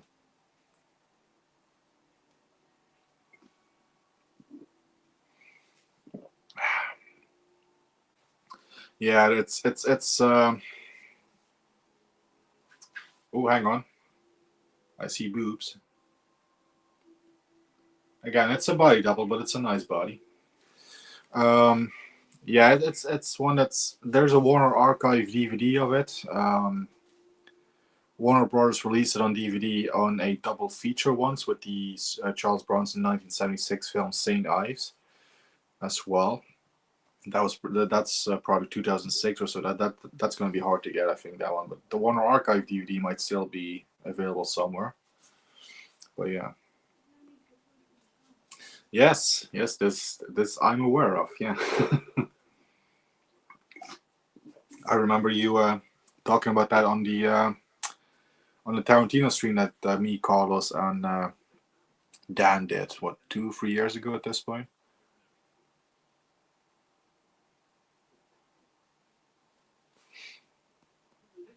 He's made very few movies as a director, really, which is something I do admire in a sense. He tries to only make a movie. Oh, Tarantino, yes, and he's still sticking. This shot, I love this shot right here. This is pretty much like the Palma, like the split diopter kind of thing, whatever it's called, right? Where Jill Island is fully in the foreground, the other dude is in the background, but they're both in focus, right? And just this cool little effect going.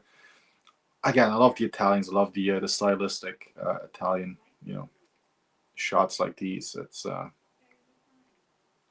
precursor to De Palma, because De Palma.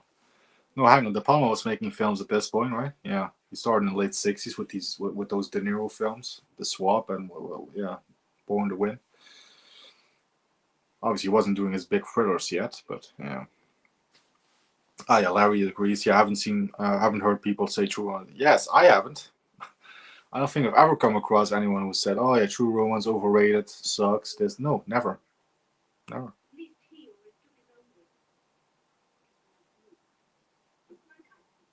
Speaking of True Romance, Saul Rubinek from True Romance will be appearing in tomorrow's film,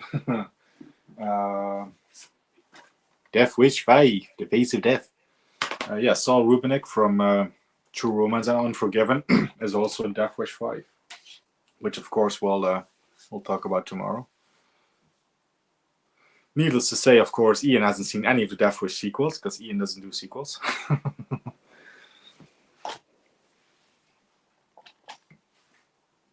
Which, with the exception of Death Wish 2, I don't blame you. Death Wish 3 is as crazy, as wild as out there. I love it. But yeah, I can see why that wouldn't be for everyone.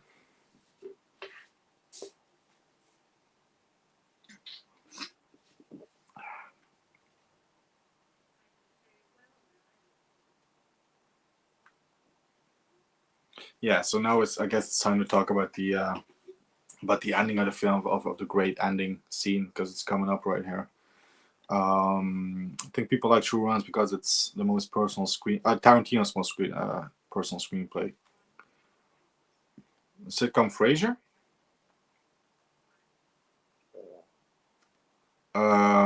Is that you haven't heard people say that they don't like Frasier? Let's see. Yeah, Ian hasn't seen any of the Death Wish sequels. Yeah, Saul Rubinek. Yeah, I do like Frasier. I think it's very well written. I never really got into Frasier myself. I've seen a few episodes, but never really got into watching the entire thing. So.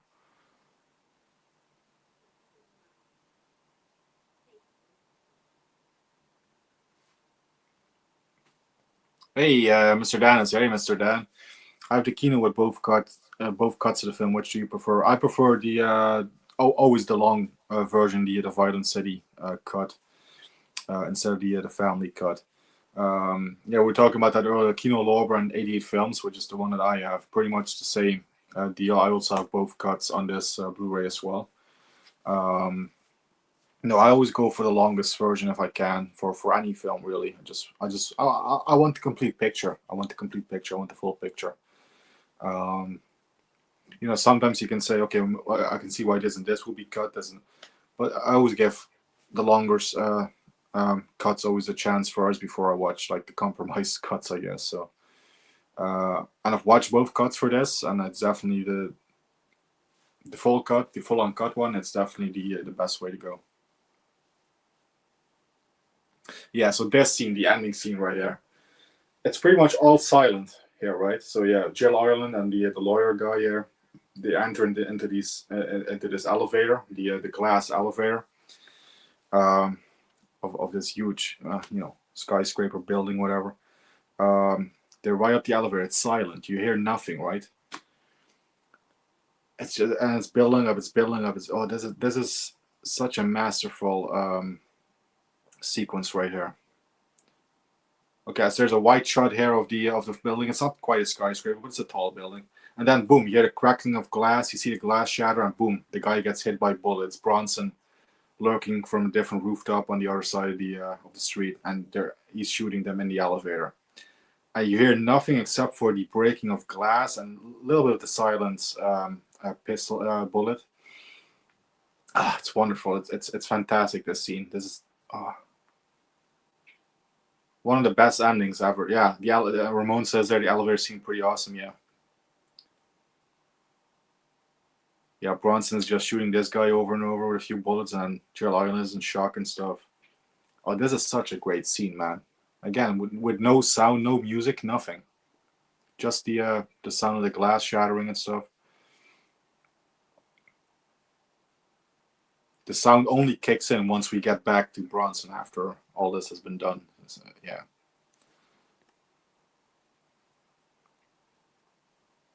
Oh, Ruben. Yeah, okay. Daphne's boyfriend for a while. Big while, even.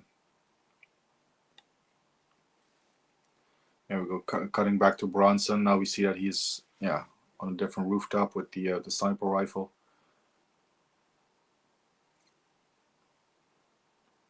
And then Jill Ireland is going to get it. Now we shot the guy a few times in like the chest and like the different body parts, but she just gets one bullet straight to the, there you go, straight to the head. A bullet to the head, and not the Stallone film. And again, very stylistically, how she falls over and stuff.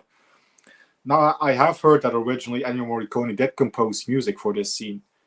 I don't know if that piece of music is on the soundtrack that I have, but I would love to see this film with scores to see what the difference would be like, because I think this is so masterfully done without music and stuff. I kind of would like to hear the music that Morricone did for this scene, because knowing him, he would create such epic music for this moment, so, yeah. So, yeah, Gerald Ireland dead, Telly Savalas dead, the lawyer guy dead, I forget the actor's name, but, yeah, Bronson is the last man standing now. Mr. Dan, watch the Violent City cut, yeah, family. Yeah, I've watched both cuts, but definitely the Violent City one is the way to go. Oh, spoilers, Mike. Ian is watching it for the first time.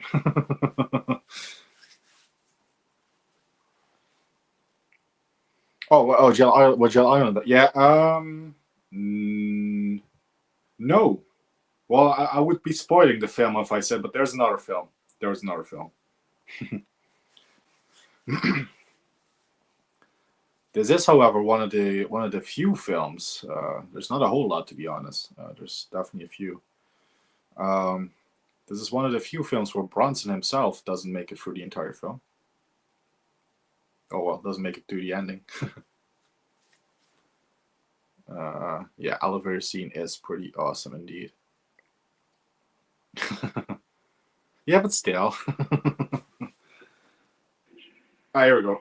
Let's be a rookie, and then boom, the rookie cop here. Yeah. And again, a great final shot, the great zoom into the eyes. Bronson is, upside down. So it looks kind of weird, like that angle. Yeah. Again, I just love that stylistic, all the stylistic touches to these Italian films. That's why I love these Italian films, man.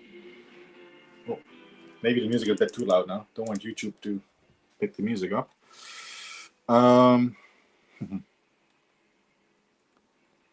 Yeah, there is the Death Wish film. There's also a little film called Love and Bullets. Okay. Not many people remember that film anyway. So anyway, we made it. We made it through the entirety of Violent City, the full uncut version. 1 hour and 48 minutes, so that's not too bad. The film, I'm just gonna hit stop, and I'm gonna remove the TV from the stage. I'm gonna make me bigger. Yeah. Hang on. There we go. That's the one I was looking for. Love and Bullets haven't. Yeah, Love and Bullets. It's okay. It's decent. It could have been a whole lot better. Hang on. Fix everything. But it's a decent outing in Charles Bronson's filmography.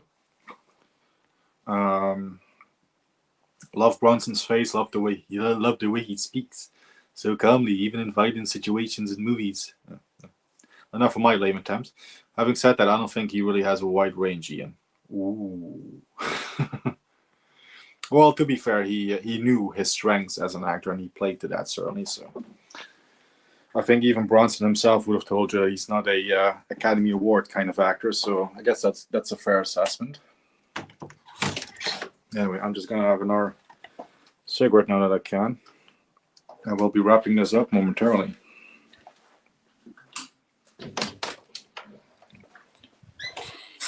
Before I'll be wrapping up, though, I will announce the other watch parties that are planned. So, but anyway.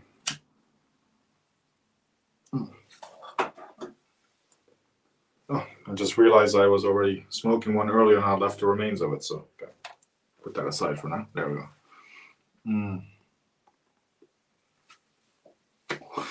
Yeah. I will say, Hard Times, in my opinion, is definitely his best performance. And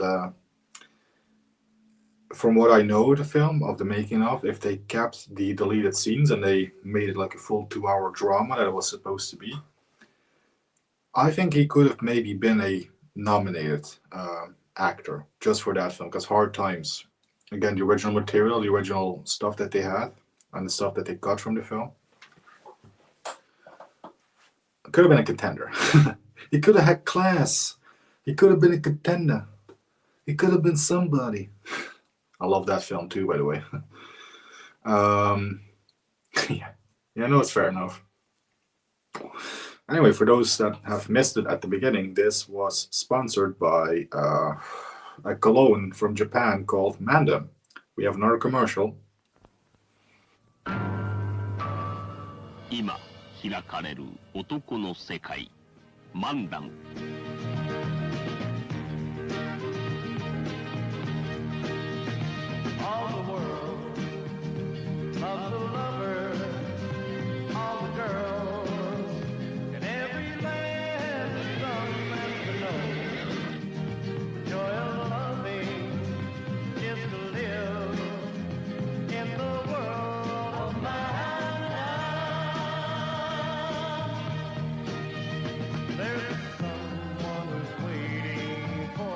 男らしさとは、男臭さとは、男のドラマを演出する新しい男性化粧品。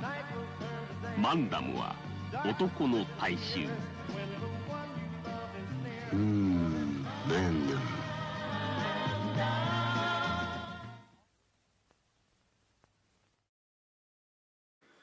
It never gets old. I love those Japanese commercials with Bronson. I have a few more lined up for the remainder of the watch parties. I found quite a few of them, so yeah. He was real. Yes, that. Yeah, I've seen it. I think we talked about it earlier on the stream.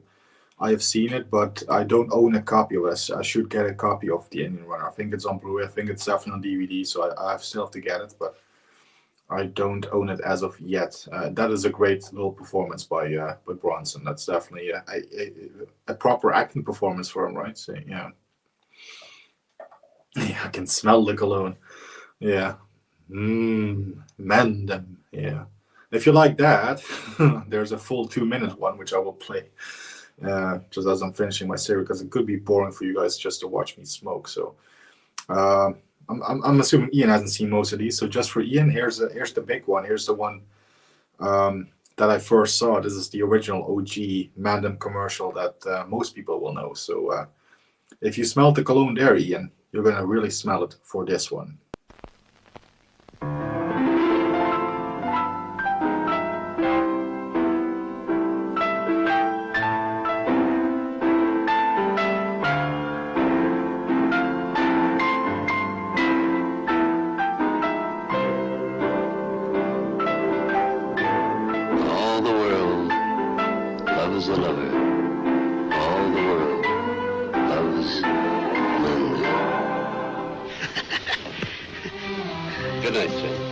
Thank you, Mr. Bronson.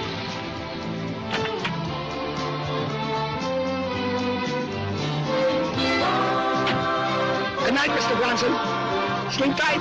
Thank you, sir.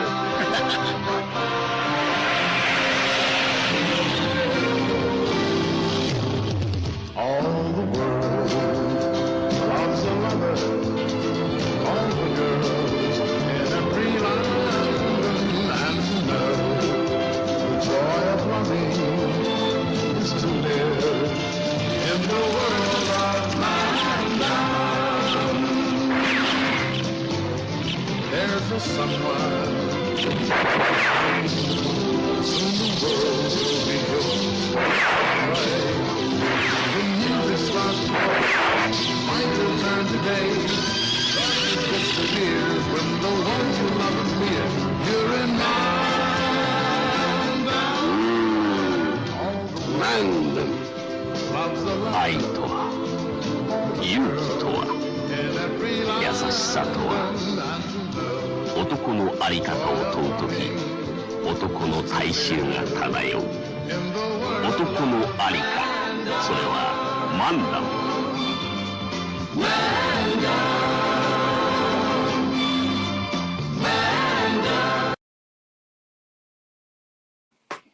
Yes, and in the meantime, I finished my smoke, so do hope you all enjoyed that. That was I played that one before, but that one was for Ian. Yeah, that's what a commercial, right?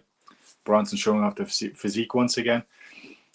Wish he had done more movies like yes, more dramatic film. Yeah, if Hard Times really stuck to its guns and really been a good hard-hitting drama of the Depression, yeah, sure. Stuff like that, yeah. Act of Vengeance was a good drama TV movie with him, but I thought that was Nat King Cole. Yes, I like that one as well. Yeah, St. Ives, good shout there, Ramon. Good shout, St. Ives. Yeah, that's a good one. Yes, maybe that'll be part of Bronson Month. If not this month, it will be for the next Bronson Month, which will be next year, obviously. But yeah, I do like St. Ives as well. Yes, that's how I write. That's what I'm gonna do after the stream. I'm gonna drench myself in Mandan. Yeah, that's what you do. That's what you do. If any other man did that, it would look very camp. But Bronson so macho, he looks like a goddamn sexual tyrannosaurus. Yes, he sure does. I really like those kind of actors doing noirs. Paul Newman was great in Harper in the sequel. Mitchum was great in Farewell, My Lovely. Hackman was great in Night. Yes, Night Moves is a good one. Yeah. Farewell, My Lovely. I think a young Stallone popped up in that one, wasn't it? Or was it a different one? But yeah. Film noir, whatever happened to that, John? Yeah. I really got to get into more of the film noirs, to be honest. But anyway, we are going to be wrapping up because we're coming up on the already past the 2-hour mark. Before I leave you, I'm going to announce the further watch parties that have so far been confirmed with special guests. So again, tomorrow we'll be joined by Gareth, the Video Tasties, for Death Wish 5. I've done Death Wish 3 with him on his channel. That was the first watch party we ever did about three years ago or so, if not longer. He's joined me last year for Death Wish 4, so now we're going to do Death Wish 5 tomorrow.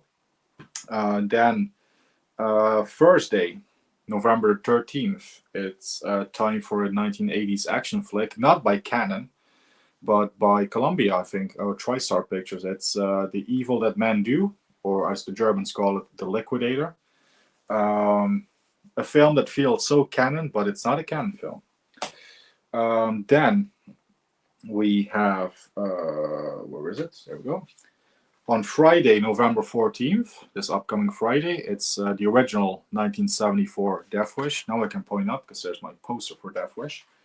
So that's with Mike, Mike's DVD and Blu-ray collection. Oh yeah, I should mention Evil and Man Do is with Dave from Savoy 1984, a regular commenter and regular supporter of the channel. Great guy. Looking forward to having an interaction with him on stream. Then we're going a few days out. There's a few more days that I have available for watch parties. But the next one after that is November 24th on Monday. Hang on. No, I'm missing one. November 17th on Monday, we are joined by Matt, Pockwell 316, for Dirty Dozen. So that's another one I'm looking forward to. Then we go to November 24th, and it's going to be Larry, the horror cat dad, joining us for Telethon. Charles Bronson, Donald Pleasance, directed by Don Siegel of Dirty Harry. And then the other one I've planned and booked and scheduled is November 30th, as I alluded to earlier, with Mayan. Kinjite, Forbidden Subjects, another canon film from 1989. So those are the watch parties planned so far. Again, there's a few more dates where I'm off work, and I'm still waiting to hear back from Mr. Paul Talbot, the author of the Bronson's Loose books. I've invited him onto the channel for a chat, so I've not had a response from him yet. I might have to try Facebook, because I tried him on Instagram. He doesn't seem to be active on Instagram, so I might have to send him a message on Facebook. But other than that, those are the ones I've planned so far. So yeah, Dirty Dozen, Death Wish 5, Death Wish 1, Telephone, Kinjite, and The Evil That Men Do. So those are the ones we have planned so far. And with all that having been said, we'll just get through the remainder of the comments. Yeah, thank you for being here, Ian. Definitely good fun. Always good fun when you have a great group of people joining for the chat. Otherwise, it would just be me talking to an iPad in this case, which wouldn't be interesting. Yeah, Death Wish. Yeah, they made 5, Ian, and a remake, which we'll definitely not talk about. Yeah, thank you, Ramon. Thank you, Mike Barrett. I appreciate it. Yeah, definitely good to watch this one again. Again, this is one of my Bronson favorites. I might do a recap of my top 10 Bronson films maybe tomorrow in the Death Wish 5 stream. So, A Man Sees Red. Yeah, that is the German title for Death Wish. Anyway, thank you, Ian, Mike Barrett, Ramon, Mayan was here earlier, Gareth himself was here, Josh, Mr. Dan Horror, Mike's DVD Blu-ray collection, Larry the Horror Cat Dad was here, and everyone. Hopefully I didn't miss anyone, but I'm sure I did, because I can't scroll back far enough as usual. But if I did, I apologize, but that doesn't mean that that I don't appreciate you nonetheless. Anyway, yeah, I do have a little outro bit to play. Anyway, we'll see you all tomorrow for Death Wish 5, The Face of Death, Charles Bronson's final theatrical movie appearance that he did, because he only did a few TV films afterwards. But the swan song from the silver screen from Charles Bronson. So anyway, cheers, and we'll see you all tomorrow, hopefully, for Death Wish 5. Thank you all for watching, and goodbye, as Charles Bronson will say to you in a minute. Take it away, Charles. Goodbye.